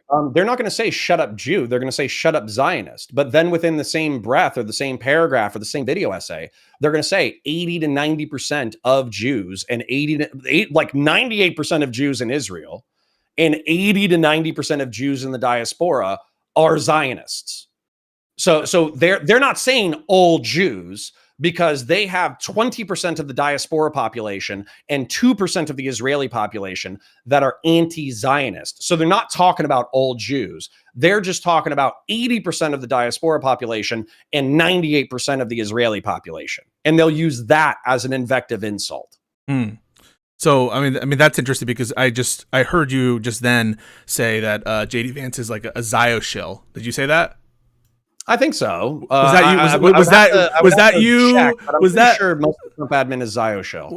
Was that you signaling a dislike and disdain for Jewish people and conflating that issue? What were you doing there? No, I think that there's an actual. I think there's a legitimate difference between Zionism and being a Jew. And I think that the 20%, if you called that 20% of diaspora Jews and that 1 to 2% of Israeli Jews Zionists, they would actually just definitionally not be the case. So I think there actually is a categorical difference. And then also Zio shill, what I'm trying to communicate there is that there are things that Israel does that are definitely criticizable, that would be criticized of any other nation state. And yet it seems like there are Americans who are either paid or politically incentivized to never criticize the state of Israel. And that's what I just want to be clear. So when you call someone a Zio shill, you're not being anti-Semitic. That's correct. Yeah, I muted myself so I didn't have the ability to answer. I don't care if I'm being anti-Semitic. I didn't ask if you're being. I didn't ask if you cared about being anti-Semitic. I don't think I'm being anti-Semitic. I wouldn't be surprised if some people called me anti-Semitic. But to be honest, your view is that you're not being anti-Semitic when you. I don't think I have an antipathy. I don't think I have an antipathy towards Jewish people. No. If anything, I'm like a philo-Semite. I probably give Jews too much of a pass.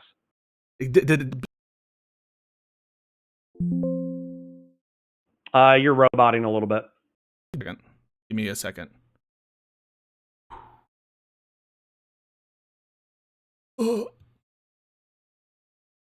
Hang on. I will try to fix this.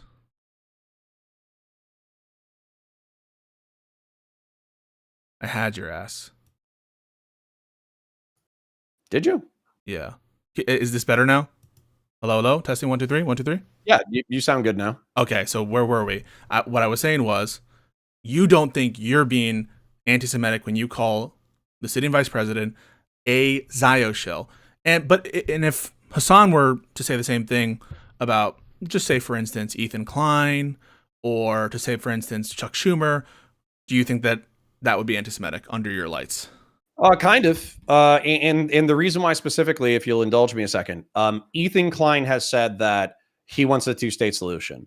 He said that he doesn't endorse the war crimes of the IDF. He said that he wants the IDF to withdraw from Gaza and the West Bank. He says that he not only condemns... J.D. Vance has criticized Israel. J.D. Vance has said that we need to take a more America First policy, and that we can't be pushed around. He has praised Donald Trump for not being pushed around by Israel. J.D. Vance has signaled in the past that he's more critical of Israel than Donald Trump. So you can make all these... Hypothetically, or are you saying this actually?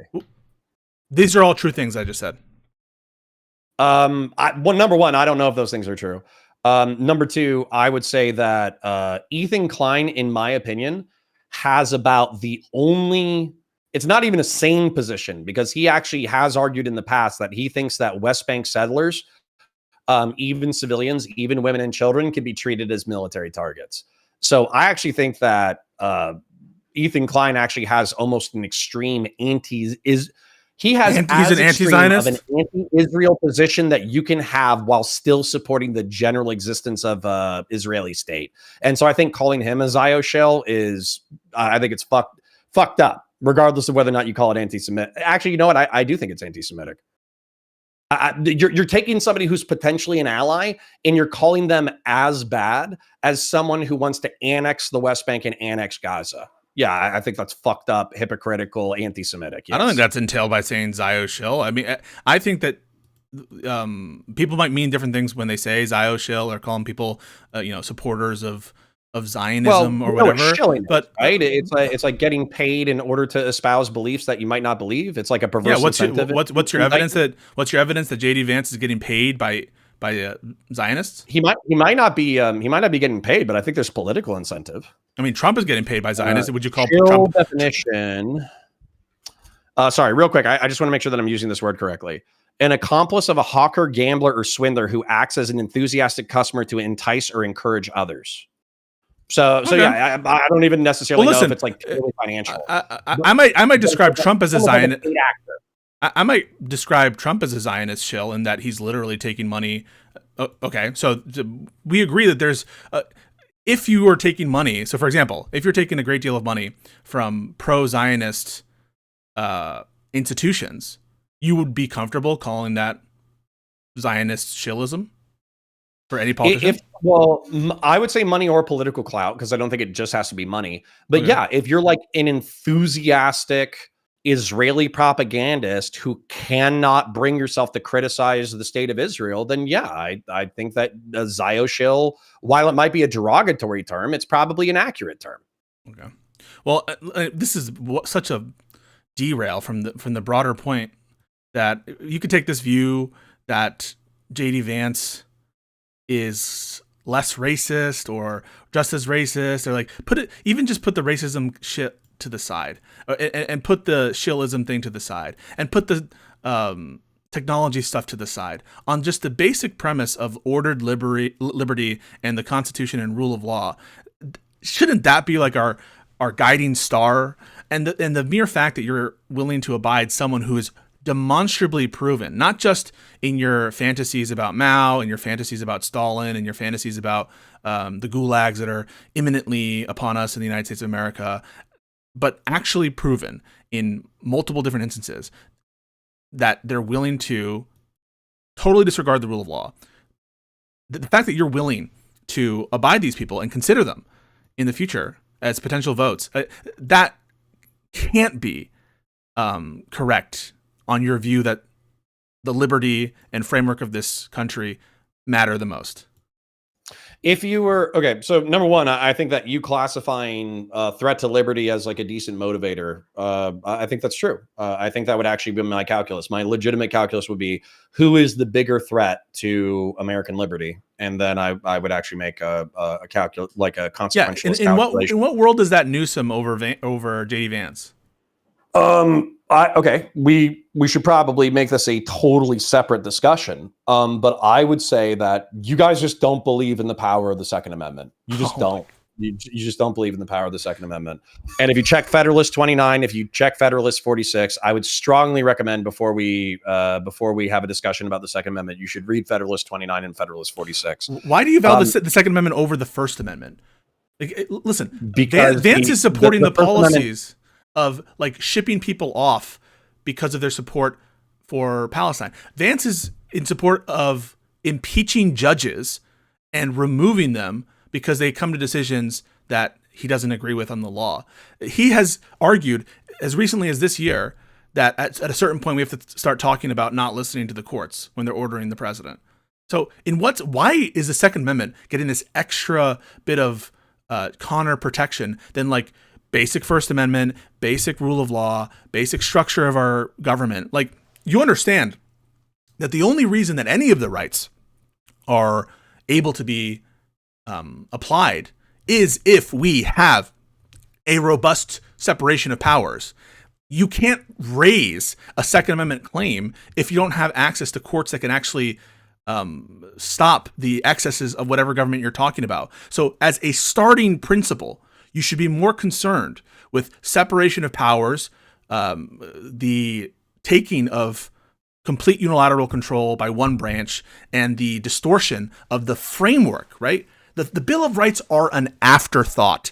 The Bill of Rights aren't ratified at the time of the framing of the Constitution. Right? It's an afterthought. It's a concession that is later implemented. What's more important to this country, even than the individual rights guaranteed by the Bill of Rights, is the framework and structure of the Constitution, which J.D. Vance, that is the structure that he's attacking. He's attacking it in terms of the checks by Congress in their appropriation powers. You talk about the Department of Education. Yeah, you think it's based, but it's a total abdication. I don't, by the way. I don't think totally gutting the DOE is based. Oh, okay. I'm saying that people in the right wing do. Okay, but J.D. Vance is ignoring, along with the Trump administration, the commands of Congress. They're ignoring the commands of courts, and they're saying, hey, we might not even listen to it. That's a bigger threat to your Second Amendment than any legislation that a Democratic president's going to propose. Because at a bare minimum, a Democratic president who proposes that legislation, they're going to listen to the courts when they strike them down, similar to what Biden did with the student loan stuff. And so you should be much more concerned. If you're really Second Amendment pilled, you should be much more concerned about a government that's willing to ignore court orders, because how else are your Second Amendment rights going to be vindicated? Okay. And actually, this gets to like a structural belief issue that I think will remain a gulf among between us, because I don't think I'm changing my opinion anytime soon. I doubt you're changing your opinion anytime soon. Okay. So what I heard, and I'm really not trying to straw man you, is you're saying that the threats to governance, procedure, the Constitution, the way our system works, that is more important than a right enshrined, decades after the formation of the country? Like, weren't we under the Articles of Confederation? No. So it was like before the Bill of Rights? It was very. How long were we under the Articles of Confederation?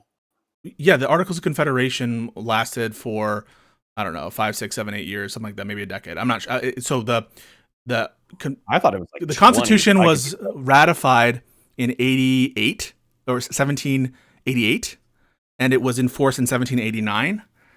And so 8 years there. So okay, sorry, but this is all after. This is plural, not a single. No. This is all after. First comes the Constitution, and close in time in the first Congress, they passed the Bill of Rights and they ratify those. But what I'm trying to say is, they're just listen to Scalia on this point, because it is important.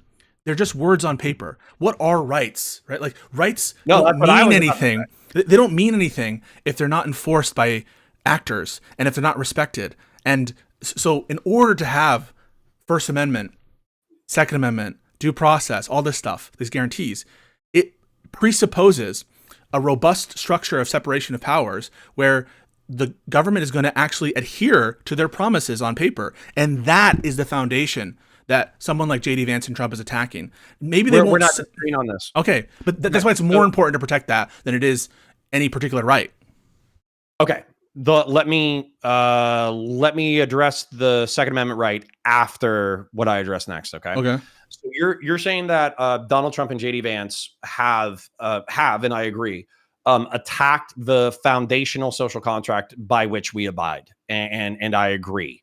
And effectively, what I view the Republic as, and what I view liberal democracy and the United States government and our society as, is, and I don't think you'll disagree with this. I think you actually just said this, that it's effectively a game. Right, we're playing a social game together, and the game only functions as long as we have willing players. And the problem with the game right now is that Donald Trump, JD Vance, Steve Miller, and a whole bunch of other people are saying we are not going to follow the rules of the game. Wait, and not just them. Yes, until you force us to at the barrel of a gun / court. And it's not just them. Peter Thiel explicitly said, like, we're in a post-constitutional era. I don't believe in democracy. I think it's stupid. These are people that you're potentially endorsing as the next set of leaders, at least better than someone like Gavin Newsom, who explicitly reject. I wouldn't endorse Thiel, but if you also watch Thiel's interviews, because I've watched a couple of them now, he's exhausted by the DC game. He doesn't have the will to power. He doesn't have the desire to be a fascist dictator. He's actually like, in the interview with Ross Douthat, he actually says, yeah, man, I back Trump super hard. I back JD Vance super hard, but DC has frustrated me so much in how little we've been able to accomplish that I'm not even sure if I'm interested in politics anymore. I think I'm going to go back to my little fucking hovel and play with my toys. You say that, though. He still has his contracts. He still has Palantir. He still has all that stuff. But even with that said, maybe it's not Thiel. None of these people believe in the rules of the game as you've described. They all believe that those systems need to be ignored. Maybe you can abuse them to the extent that it's beneficial for you, and you can like cite them as a token thing, but they don't care about those rules. And that is the key difference between someone like Gavin Newsom and, like, what's the worst thing that Gavin Newsom has done in terms of rule respecting? He didn't follow his own COVID regulation and like went to have dinner. Like, name another. Hold on, what else? Let me get to the Second Amendment part then. Because this is the through line. The Second Amendment is the when people stop playing the game, private arms are how we build a new game.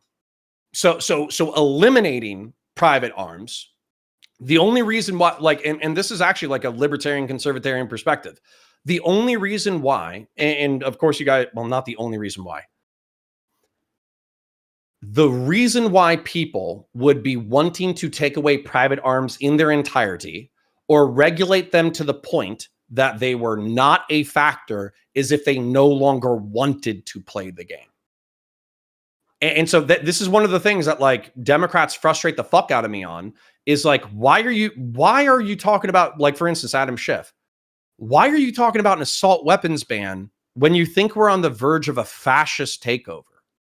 What the fuck are you talking about?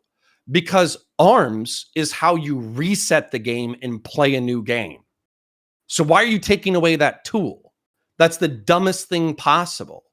And until left-wingers and liberals, because I actually think that they're to some degree like allergic to violence, until you realize that righteous violence is what makes our game work, and until you're willing to engage in righteous violence to perpetuate the game and to start a new game, God forbid it all falls apart, we are not on the same moral foundations.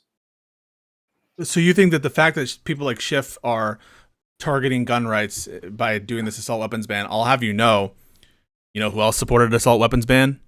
Kamala Harris. But you made a calculation. That the threat posed... I didn't think she was going to get it through. Right. So why isn't that operative now? Why isn't that operative under a proposed President Newsom? That because I'm going to evaluate it as it comes, and ideally, by having conversations with people like you. I know I only have 100 live viewers, although, like I said, they're incredibly generous. Like the stream, share it with your friends, engage with chat, super chats if you got them, memberships if you got them. The goal, of course, is to be a 6-figure or maybe eventually like a 7-figure creator, right? That's the goal. The goal is to be Tucker Carlson. The goal is to be Destiny. The goal is to be Hassan Piker. The goal is to not just have internet influence, but to have conversations with real power brokers and change their minds about the way they think about the world. So with Gavin Newsom, you're just going to have to accept the fact that I think that liberals are wrong. They are incorrect in what power is and how to wield it. And so until you guys shift my way, I'm not going to say that I'm one of you. I'm not one of you. No. That's not even what I'm asking. That's not even what I'm asking.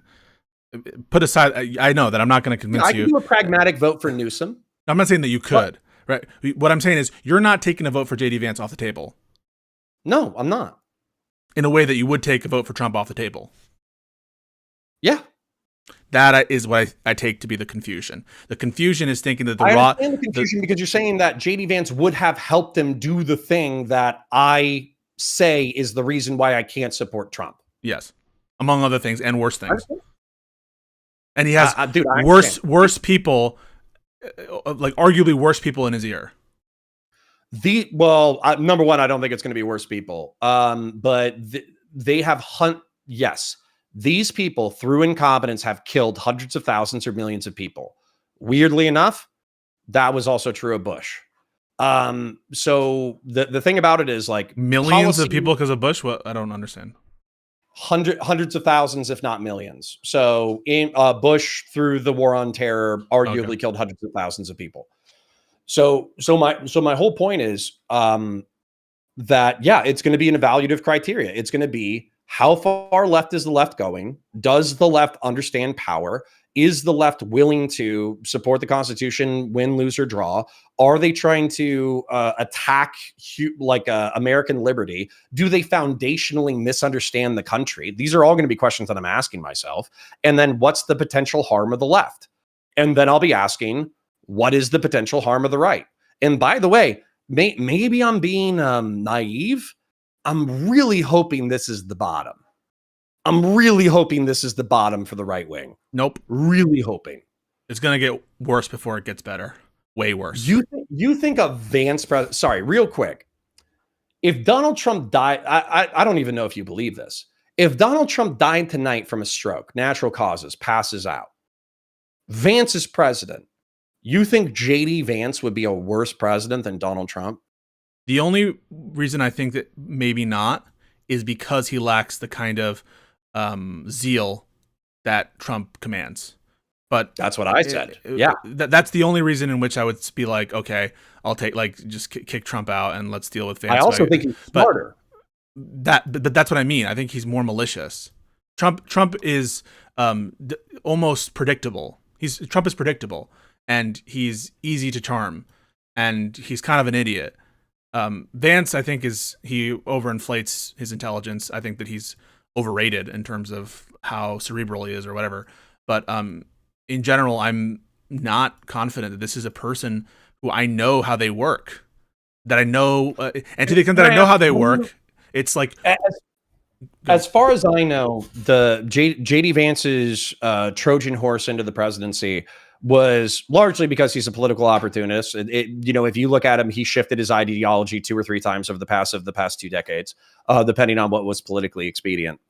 As far as I know, as a Trojan horse for the Tealites, his job was tech deregulation and leaving Silicon Valley alone and maybe some tax breaks. That's what I think. And Thiel already got his Palantir contracts. He already got all this kind of stuff. So my question is, that damage is done. What is on JD Vance's agenda? The destruction of the Republic. The what? The destruction of the Republic. This is a comment from Doobie real quick. He explicitly wants to destroy the Republic. To what end? For what benefit? So first off, this is what Doobie says, $50 super chat, appreciate it. Conor wants to return to post 9/11 warmongering neocon headassery. Trump isn't ideological. Vance is full on dark enlightenment, technocratic nutbag, and he's far more intelligent. He'd do more damage. That's what Doobie says. You can respond to that or what I'm about to say. So I think that JD Vance is interested in power. I think that he's interested in breaking apart the constraints on that power, and he's interested in accumulating more wealth and authority for himself and for his friends. That's what he's interested in. That's obviously what's motivating him, is to wear this facade for the purpose of getting more power. And him getting more power after Trump has kind of like opened Pandora's box, I think he would actually potentially have the wherewithal and dedication and patience in a way that Trump does not, to successfully destroy the remaining guardrails of the republic. So sorry, I'm not trying to put words in your mouth, but I'm kind of hearing this. You think that it's power for power's sake? I think it's power for the sake of power, but not just of himself, of also his friends, and promoting this kind of like conservative vision that is a little bit more in the weeds, intelligentsia based folk like Curtis Yarvin. Like, he is a supporter and follower of Curtis Yarvin, right? I think is talk about that real quick. Yeah. So this is what I've had a conversation with Yarvin, and I'm vaguely familiar through people in chat. So what I think Yarvin believes, based off of my conversation and also what I've heard of his writings, and somebody you can correct me, or somebody in chat can correct me, is effectively that there was an existent power structure within the pre-Enlightenment society, and it was relatively ordered, where you have God at the top, king beneath that, the feudal lords, all that kind of stuff, the peasant class, this, that, the other, and you had the church and you had the family. And so that social order, while, let's be real, medieval Europe was quite chaotic, it formed like the cathedral of hierarchy, effectively. And what's happened in the Enlightenment era is that those things have been supplanted. Where God was, there's just a void. Nobody really specifically has to worship God. There's kind of this like moral ephemeralness at the top. There's the presidency and the secular governments, but that doesn't necessarily Can offer I pause that right there? structure. I just want to pause right there, because you're using the term the cathedral that Yarvin uses. My understanding is that they do view that there's a cathedral in these modern societies, and that is the media, that is the universities, that is the the actors, Hollywood, and the establishment political class, and that's replaced the old order, right? And what they want to do is replace those people with themselves for the benefit of their elite class, and to make them the feudal lords over this tech anarchic society. And they want to get rid of democracy. Like, Curtis Yarvin does not believe in a Republican form of government. Peter Thiel explicitly does not believe in a Republican form of government. J.D. Vance is buoyed and ideologically related to this emerging tradition. So do I think that J.D. Vance has designs that are in line with his ideological goals of power accumulation to his elite oligarch friends? Yes, that is an existential threat. But hold on. The ideal, of course, would be totally unmoored from the Constitution of the United States. It would be to destroy the Constitution of the United States and eliminate even representative democracy. Okay, that would be the plan. But my point is, I don't think there's any kind of political will, because these people talk about political will and people and populism and all that kind of stuff. They talk about that shit all the time as well. I don't think there's any kind of political will to reinstantiate a monarchy. I don't think there's any political will to actually repeal the 19th Amendment or the 14th Amendment. I don't think there's any political will to repeal the First Amendment of the United States. And I think if they ever tried, that would create such a catastrophic political backlash that they would be swamped and kicked out of power almost immediately. I think our republic is powerful enough to kick those people out. But it's but it's not powerful enough to withstand arguably unconstitutional gun law. No. So this is like this is a difference in what I'm talking about. Okay, is that because I don't think the Tealites are capable of realizing exactly what you said. I don't think they're capable of destroying the Republic of the United States, and I don't think there's any popular will for it. I think that they would govern infinitely more technocratically, where effectively what they would do is they would carve out a deregulatory niche for Thiel and for Musk as tech feudal lords to have reduced taxes and government subsidies. Yeah, that's not desirable, Connor. That's not desirable. That's not desirable. Gavin wouldn't do that.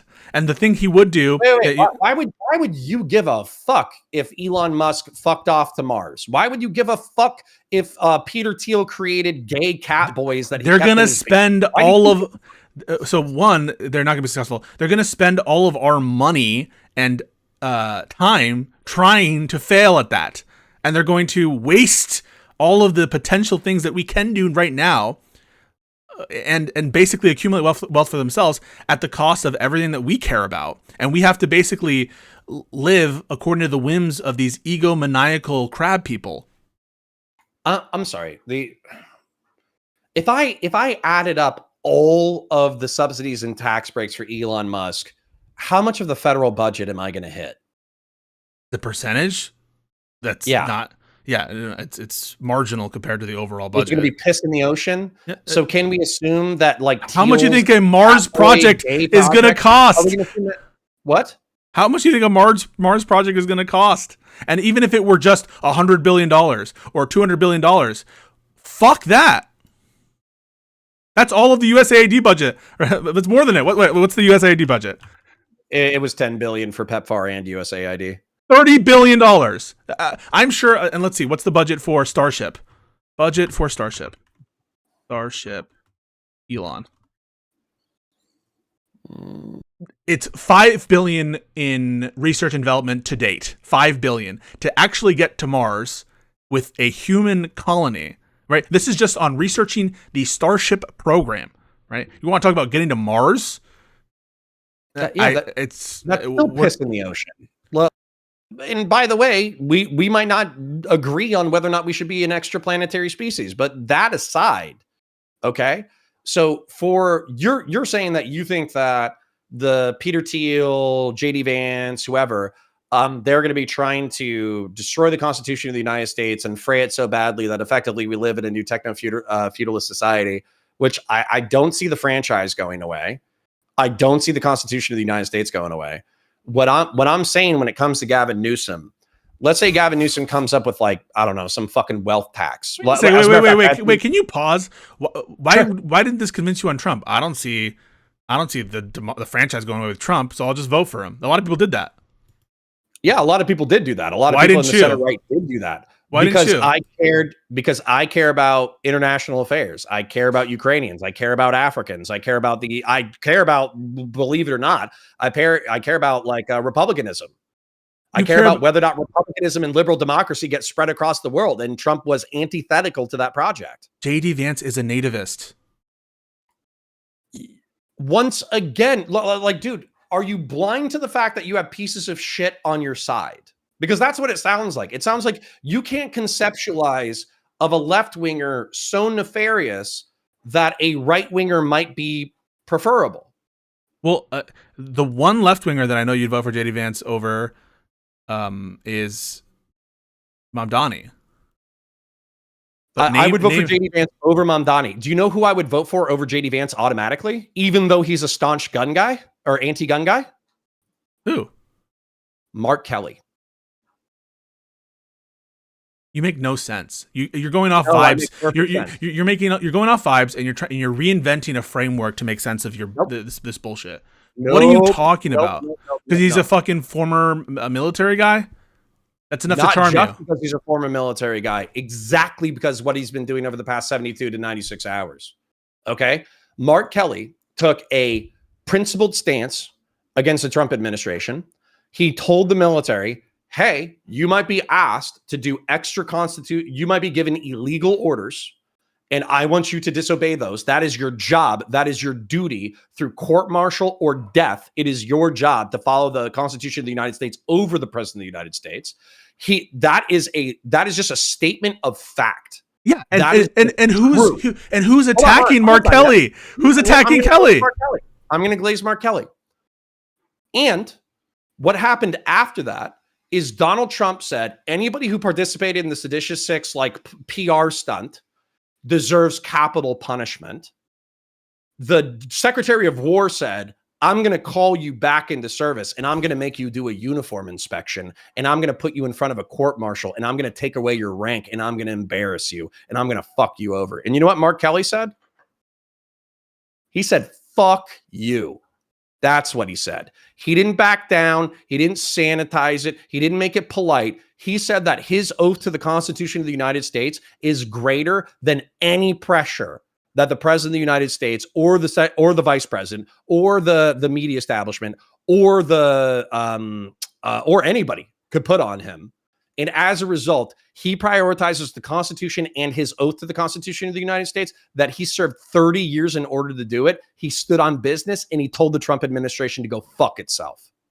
That's the kind of balls that we've needed, not just from Democrats. That's the kind of balls that we've needed from Republicans. And in my opinion, he's one of the few people who has actually stood on business within our representative body. So while I will admit that Gabby Giffords is a staunch anti-gun advocate, I would admit that he is probably anti-gun and he might even say the assault weapons ban shit. If you're saying that J.D. Vance is a Tealite neo-monarchist who's threatening the Constitution of the Republic of the United States, what Mark Kelly did in the past 96 hours overrides anything. Overrides almost anything that I could see doing. I don't think he would be a socialist or a social democrat or any of that bullshit either. He would vote for Medicare for all, but that's not so. You would be like, but that's not social. It's not technically socialism. Maybe we can get away with it. I don't fucking know. Yeah, so to that extent, then Mamdani wouldn't be socialist either, because the only difference between him, the policies. I think he's hiding his power level. Okay, right. He's lying. Okay, so I'm glad that you're beaming with joy and pride at Mark Kelly's bravery at standing up and doing the right thing. I'm so glad about that. Who from the whole country who's attacking Mark Kelly? Can you name some people who are attacking Mark Kelly? All of the Republicans right now, except for 2 or 3 quiet people. And would that include J.D. Vance, who said that what they did was illegal? J.D. Vance is attacking Mark Kelly. So look at this, and let me finish this. Look at what Conor is trying to sell you. He's trying to tell you, I'm willing to put aside all of Mark Kelly's horrible policies on guns, which before was like I had to really consider gun control as opposed to fundamental opposition to the Republican system. I'm willing to look at past because he's so brave in defending what the military is supposed to stand for and the principles of order, liberty, and no man being above the law. So he sells you that and saying that lets me overlook all of the negative baggage of Mark Kelly. Okay, but he doesn't have that same response in the negative to the very people who are attacking Mark Kelly, namely Trump and J.D. Vance, saying that what they're doing is criminal and illegal. So why is it that your intuition and your pride is bolstered so much that you're willing to overlook these otherwise disqualifying positions of Mark Kelly, but the attack which triggers this pride isn't enough for you to do the opposite with respect to those who are on the offense in this illegal sedition accusation? Tell me that. Yeah. Okay. So because once again, what is it? Evaluations of personality. I think that 99% of politicians aren't people. I think they're avatars of ideology. Okay. Mark Kelly, I think, is a person. I think he's a human being. I think he's probably, based off of his actions and his history, I think he's a man of honor. And I think that if he was trying to pass like legislation that I disagreed or whatever, he would be doing it from like a principled belief that he earnestly believed that this was the right thing. But also he's rooted in the Constitution of the United States to the point of death. Okay. He thinks that the Constitution of the United States is worth killing for. He thinks the Constitution of the United States and the free society that we live in is worth dying for. And he's proven it through his service. So yeah, I'm going to take that massively into account. Also, because he's a warrior, because he's a former warrior, because he's a fighter pilot, because he's an astronaut, because he's gone into danger, I think that I probably could sit down with Mark Kelly and we could talk about technocratic gun policy. And it wouldn't be this F-slurred liberal soy complete misunderstanding of power and politics. And you couldn't sit down with Newsom. He probably does understand power. He probably does understand weapons. He probably does understand the balance of power between the federal government and civilian populace. And you couldn't sit down with like Newsom or Tim Walz, who's also the kind of military type guy. No, because Tim Walz and Gavin Newsom have both made public statements that they don't understand power. They just don't. I don't know what you're referencing. They don't understand power. I'm referencing the fact that fucking Tim Walz thought that it was a good idea in order to show his firearms chops by going out in an orange vest with a 5-round shotgun in order to shoot ducks or that shows he doesn't understand power. What are you talking about? He doesn't even understand the fight. Dude, you have to understand how much of the right wing is rooted in the culture of firearms, and you have to understand how antithetical that was. You can power say, understand. It doesn't matter. It doesn't matter. I'm not even talking about a culture that you're a part of. I am telling you. I have shotguns. Oh, he slung a shotgun over his shoulder. He put on an orange vest and went quail hunting. Isn't he one of you? No, he's not.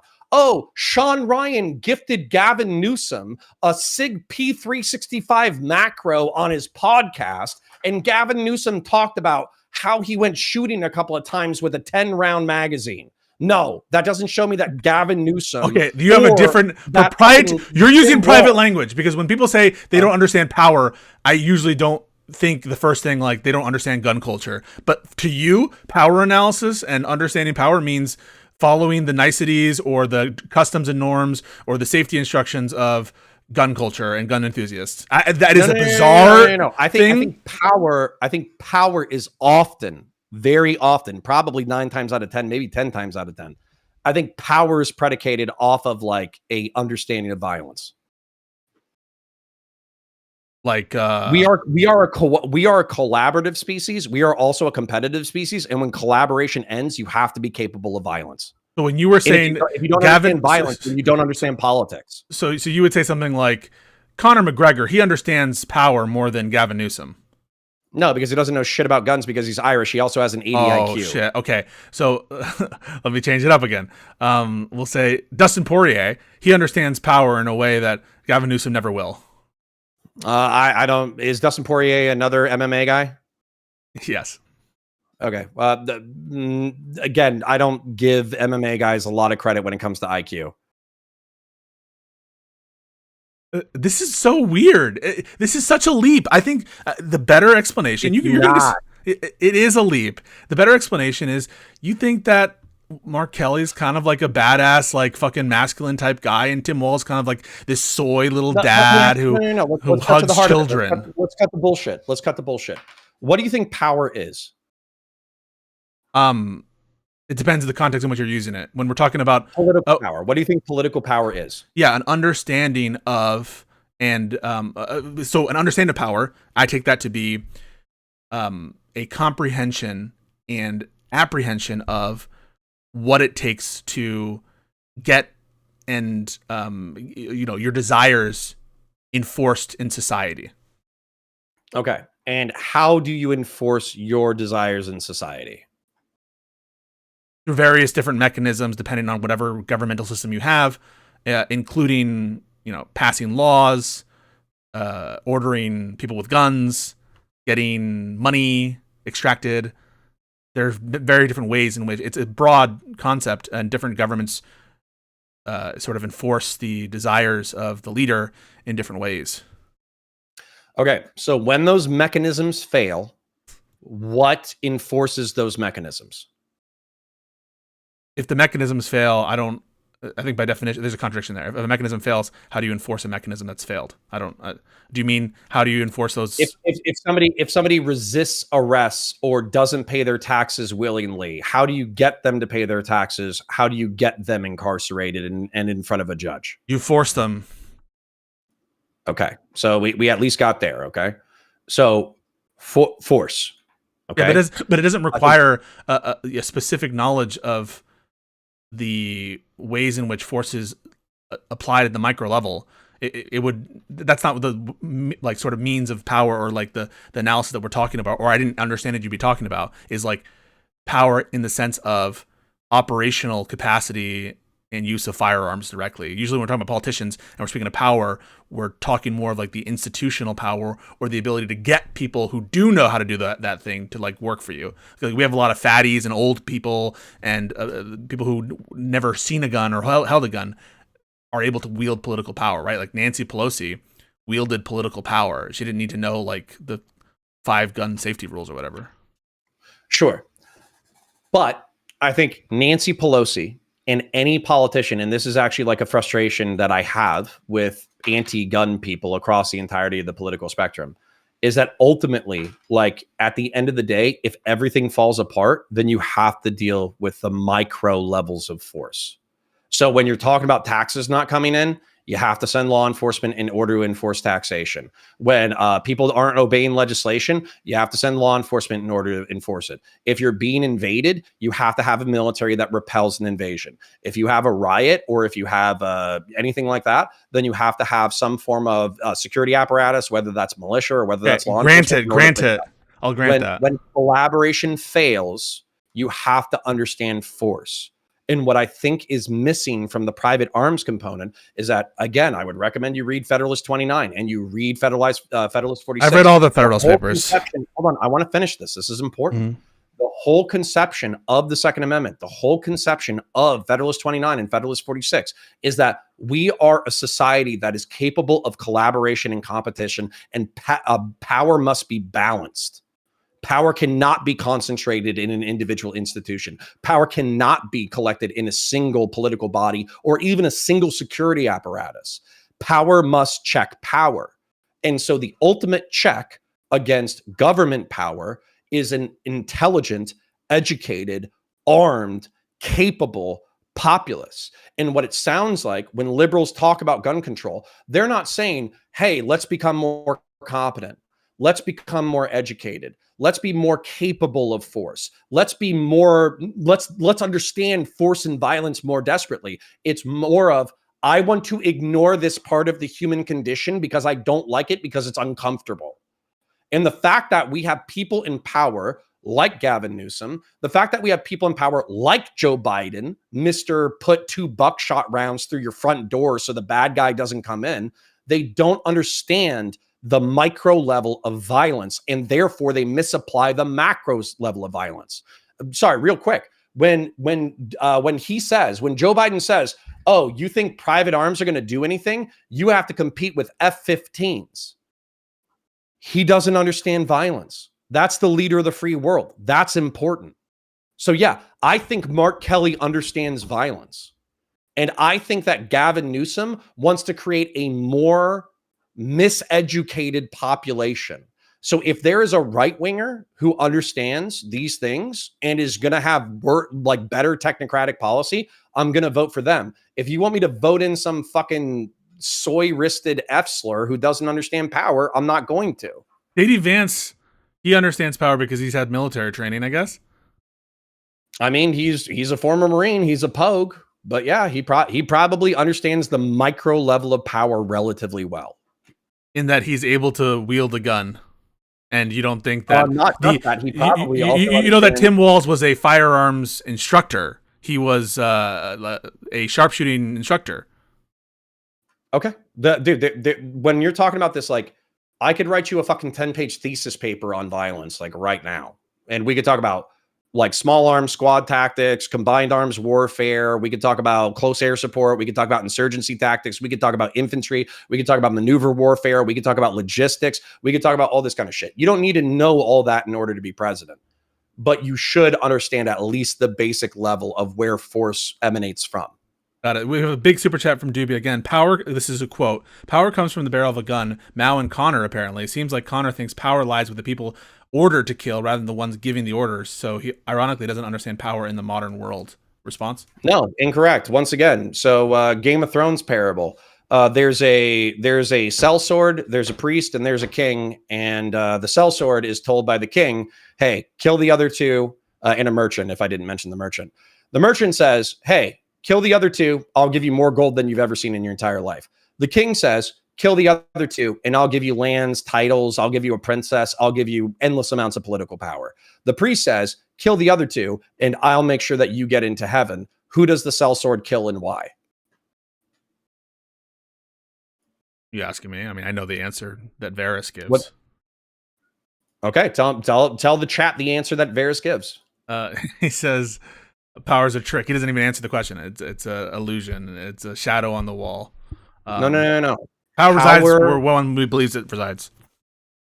Power is where people believe it resides. Okay, but like, if you believe it resides in the Constitution of the United States, it resides in the Constitution of the United States. If it resides with Donald Trump, it resides with Donald Trump. If it resides in the barrel of a gun, it resides in the barrel of a gun. The gun is the check against the other ones. Oh, you think that's the conclusion that you draw from that? I mean, scene? It's where the sellsword. The sellsword has all the power. Isn't the whole point? No, isn't the whole point of that power? Power is where you believe it to be, right? So, and that's not necessarily the one who's has the sword or the gun in this case. Another super chat says, so Conor doesn't take into consideration character at all for JD, but gives it positive weight for Kelly. Why not evenly apply the judgment with respect to character? Because then I would have to be consistent. 70%. I would have to disclude 70% of the Republican Party. If that is the answer, so be it. And also, I couldn't have voted for Kamala Harris. Why? She has way better character than Trump. She has way better character than Trump. That doesn't mean that she's necessarily a good person. Okay. Doobie, another super chat, massive. He's speaking like he thinks Trump has no power because he probably couldn't handle a firearm. Just headassery. Should we give up voting for gladiator matches? Does violent steroid junkie understand power more than Biden? Thoughts? I understand power more than Biden, yeah. More than Doobie, certainly. I think Doobie's not listening. I think Doobie's being a contrarian to be a contrarian. I think also he's super chatting you to piss me off. I think Doobie's playing mind games with me. Well, here's what I'll say. I'm a little disappointed because, and I'll give my concluding thoughts. Let you do the concluding thoughts. If you have other stuff you want to talk about, I'm still free. I know that I've been keeping you way over time, and so I do really appreciate it. But my concluding thoughts are these. I think all the reasons that you decided that you couldn't stomach voting for Trump, not just that you would vote for Kamala, someone who you have profound misgivings about in terms of policy and, as you just mentioned, in terms of character, that all of those reasons are present in JD Vance, except perhaps this kind of cult of personality that Trump has as opposed to JD Vance. But maybe in replace of that cult of personality, you have additional negative criteria at JD Vance, namely the fact that he does seem to have like a dark vision for this country and is ideologically supportive of people who fundamentally do not believe in the thing that you were trying to preserve with your vote, the maintenance of the republic and its structure. And I just don't see any countervailing reason that would cause you to like be concerned about a Democrat in that context, such that you should say pretty much dispositively right now, I'm not really going to consider voting for JD Vance unless something insane happens.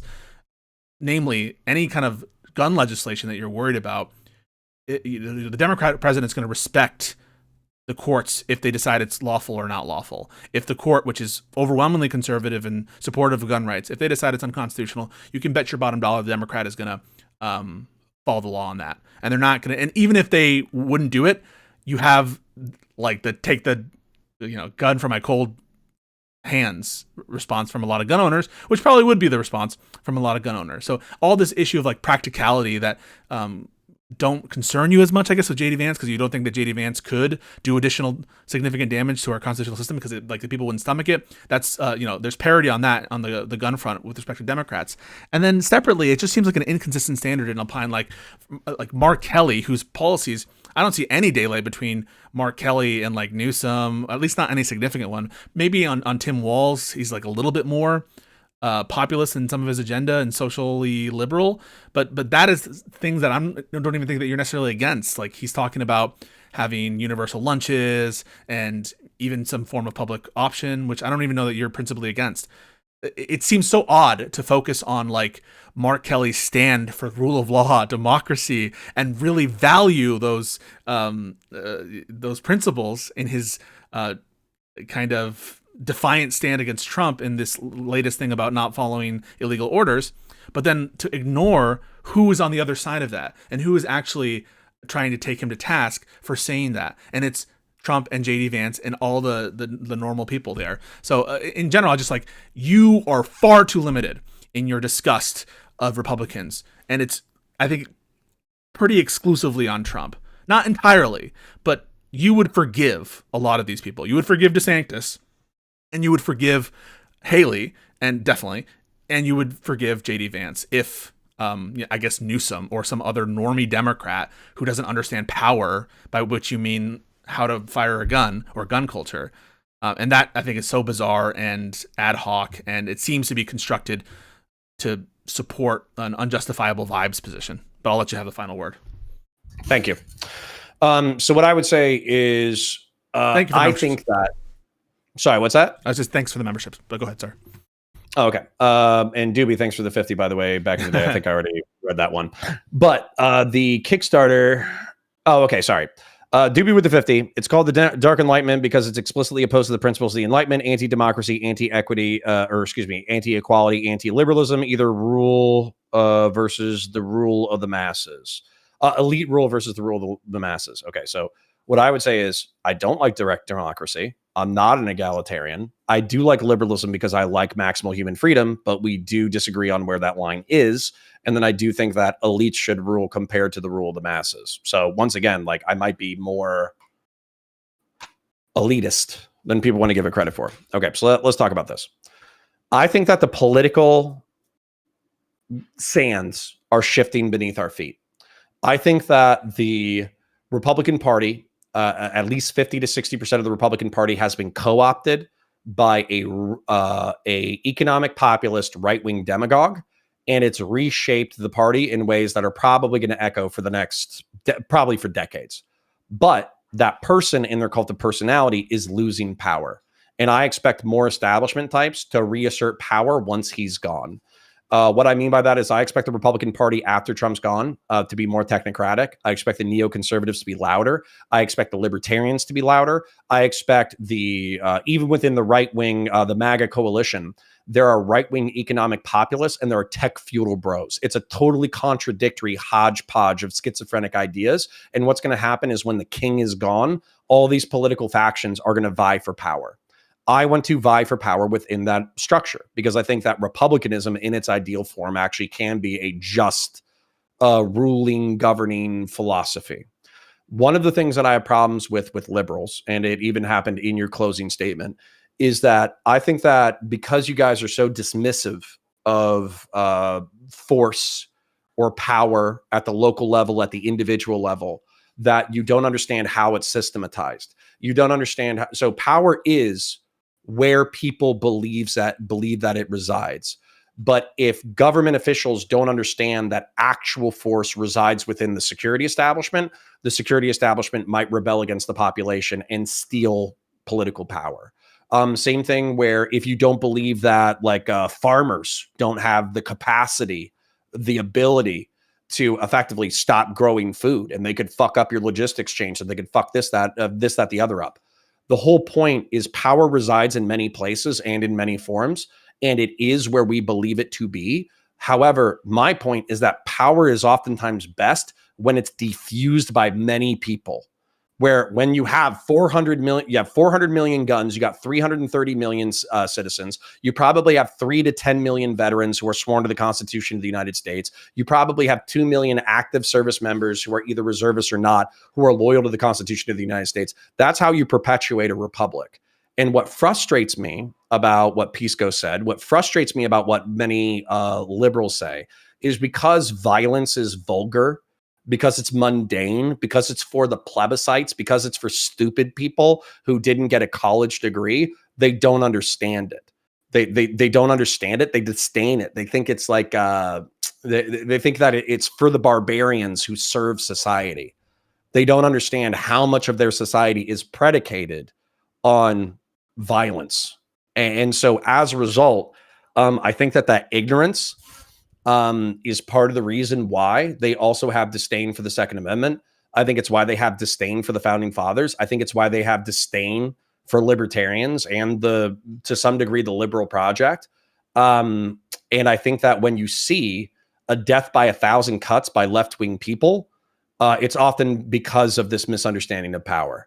I'm looking forward to the next conversation about it. But once again, this is not something that I'm going to change on anytime soon. Oh, sorry, Mark Kelly versus JD Vance. Yeah. No, Mark Kelly versus the other Dems. Sure.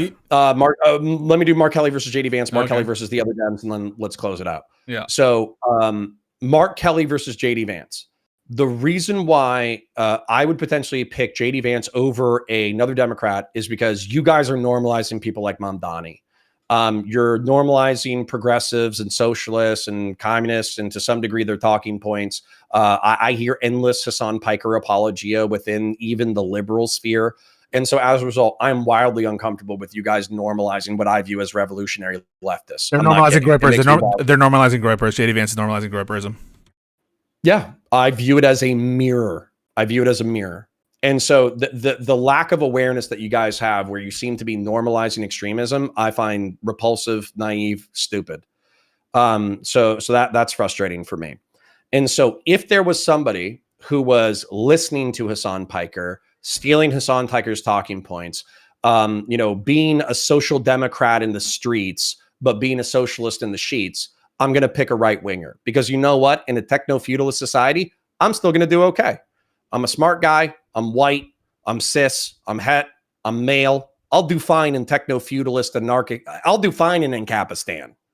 You guys won't. Okay. So maybe you should present me with a better option.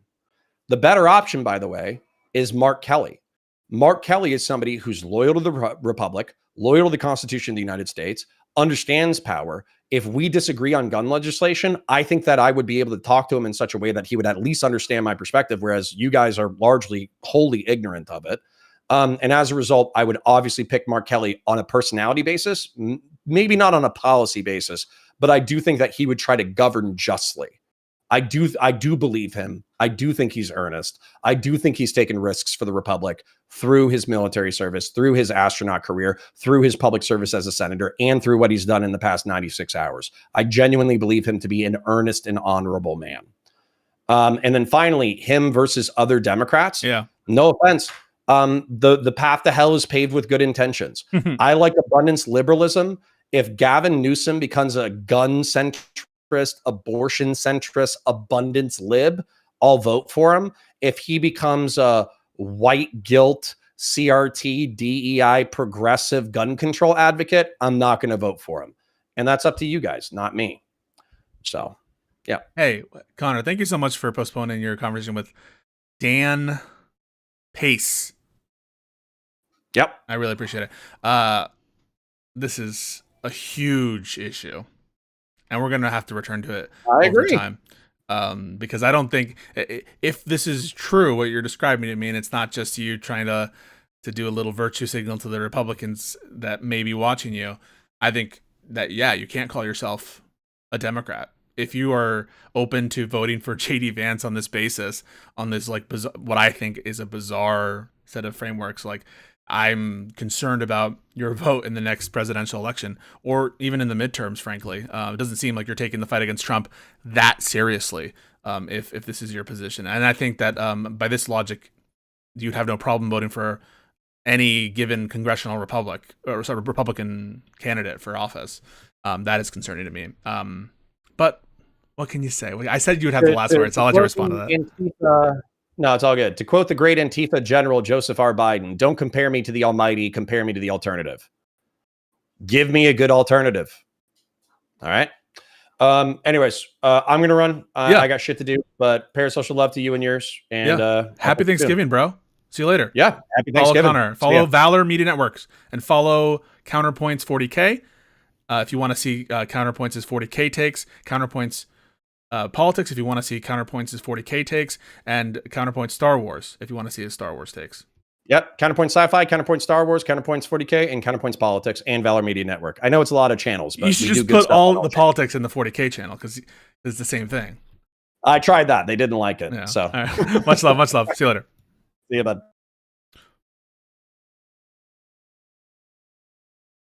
Well, that was interesting. That's deranged. I think it's pretty deranged. What do you guys think? What are your thoughts after that? Also, I'm seeing breaking news that National Guard people might have been shot. Obviously, horrible. Part of the reason that we are against these deployments is because, specifically, we think that these National Guard members should not be doing the work of this enforcement. And I just don't think it's good. It's putting them in impossible situations. So, yeah. Heart goes out to those who are shot. But it's breaking news, so I can't really comment beyond that. You think a manic episode? I don't, dude. It's like it's so bizarre to support Kelly based on his stand on like this specific thing, right? On the statement about not following legal orders, because that's all premised on like following your duty, following the rule of law, respecting your obligations and your oaths. And JD Vance is like is on the offense against Mark Kelly, and he doesn't get like negative consideration for that, or not proportional negative consideration that Mark Kelly is getting positive consideration for it. Where I think like intuitively we would think there's at least some parity there, that the overreach, which is necessitating the brave stand by Mark Kelly, that we would treat that in a similar degree of proportionality, the positive versus the negative there. I don't know if that makes sense. He defecated through a sunroof. I should have stopped him when I had the chance. You guys ever play Banjo-Kazooie? Yeah, I'm just looking at this. What's happened to the National Guard? This is not looking good. White House in full lockdown. Turns out Conor doesn't have consistent principles that I can see. Well, every now and then I'll have like a great Conor conversation, and then I'll get this little inkling in my head. Like there's nothing specific. It's just like, I get the feeling that this motherfucker's going to vote for Ron DeSantis. And I just like, this motherfucker, there's something's up. I'm not liking the way he's moving right now. And then this comes out. Like we had a similar conversation in the run up to the 2024 election on Kamala versus Trump, where he's like, look, she's in favor of the assault weapons ban. Therefore, I don't think she should win. Now, he got over that after a while, but this is a alarming development. They're saying Mark Kelly's responsible for today's events. Who's saying that? Is that Grentilda? Yeah, it was. Yeah, Conor acted like he didn't even know Vance was for arresting them. Yeah. The whole power is knowing the 4 rules of gun safety meme. I didn't. He really tried to finesse into thinking that was what he was talking about. I don't even know if he knew what he was trying to say there. But like, he found a way to to explain. Gavin Newsom doesn't understand power. Tim Walz, he doesn't understand power. You know how I know? He wore a bright orange thing at a gun thing, and he held a shotgun in some kind of way. That's how I know he doesn't understand power. Huh? And he gets to be a lawyer? What a sick joke. He can be a fascinating perspective sometimes and simultaneously frustrating as hell, yeah. There are persuadable people we need to focus on. No, listen. I understand that. I what I do here isn't necessarily like the best maximal time of convincing. I don't even know how convincing I am as a person. I like to give like arguments to people who maybe are more convincing. Like, I think that a lot of people, because I can come across a bit smug to certain individuals, they just want to reject what I throw at them. Because I'll like raise my eyebrows and I'll be like sassy or whatever. So I don't know actually that I'm the most convincing person. Or to the extent that I'm convincing, it's in like retrospect. Oh, I guess Pisco had a point about that. Sometimes people will lie about the positions I had previously. I've actually seen some of that recently. Believe it or not. Giving me like the opposite position that I've held. What can I say? Is there anything else?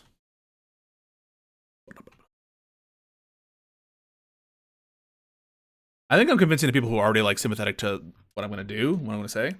But I don't think that in the moment I'm specifically convincing to my interlocutor, because I'm pretty aggressive. And I just think that there's like a mental block for people to give ground in those contexts. But maybe to like an undecided person, maybe. But to specifically convince someone who, there is one example I think where I'm more affable on Tim Pool. I've had actually people reach out and be like, you convinced me on this. Before I was in favor, now I'm against. But I try to make an effort on Tim Pool to be like a little nicer. Though I'm still, I still have a mission. But I don't know, like when I'm just being myself, that I'm like, and sometimes I just get like obsessed with these arguments that we're having, and so I just, it may not be the best, most efficient use of the time, but it's just what I like to do. Thank you, Rebecca. Not a mental block, emotional. Yeah, maybe it's emotional. I think a lot of people just don't like to, and I find it perplexing because we get into these different situations where it's a kind of point that I'm using as like a base level point or like a foundational point. Like, you would agree, wouldn't you, that if literally it was choosing between a gun law or nuking all of like the whole world, you would implement the gun law, right? Like I might say something like that, and I even think, or I'll say something like, you would agree, wouldn't you, that if Jesus told a lie, blah blah blah blah, like if it were the case that Donald Trump was correct about the, like, right? So I will set up a baseline or foundation, and I find that oftentimes people don't even want to grant that, like what I'm setting up specifically to be like mutual understanding, and they won't even grant it, right? So one example of that is when I had the conversation with like Ron Klain, not Ron Klain. Oh my God, is it Ron Coleman? Who's the Trump attorney I had a debate with? I forget. Anyway, I was like, would you ever condemn Trump? No, I wouldn't. He's on my side. So, and sometimes when they don't bite the bullet, you're just like, all right, great. You look super unreasonable. But I have had multiple times where I'm talking to someone and I'm specifically setting out like a baseline, like an obvious point, and they think that there's something like sneaky that I'm preparing, that I'm going to build up. So they don't want to grant that premise because they don't want to, like, there's a feeling like I'm trapping them. I'm leading them somewhere, which is sometimes like I have an idea of where I want to go, but sometimes I'm figuring it out in real time and just discovering, you know, the meets and bounds in real time. But I'm just who I am, you know? I can take some pointers here and there, but I think part of like if I'm really trying to specifically convince someone, I don't think I would approach it like this at all.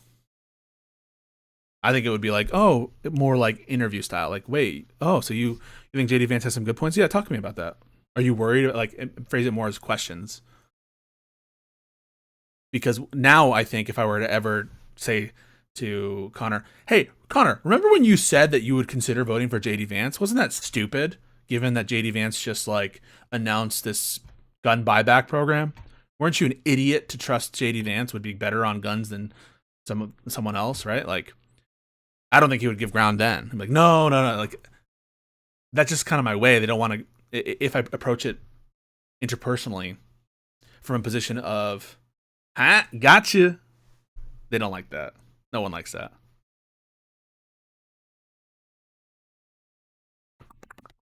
So do as I say, not as I do.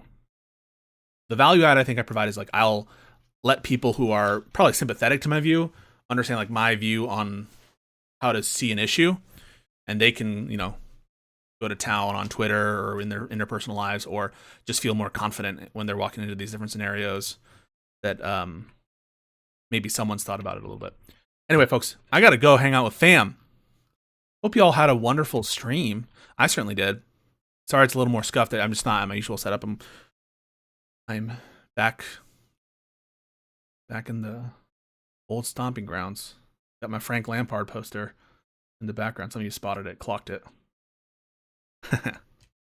But gonna hang out with the fam. Gonna see what's good. Hope you all have a wonderful, wonderful Thanksgiving. I'm not sure if I'll be live Friday. I think I'm going back in the city at some point. But yeah. Anyway, folks, love you very much. Stay cool. See you maybe on Friday. Probably not tomorrow. Maybe a Twitter space or something, but probably not. Go hang out with families.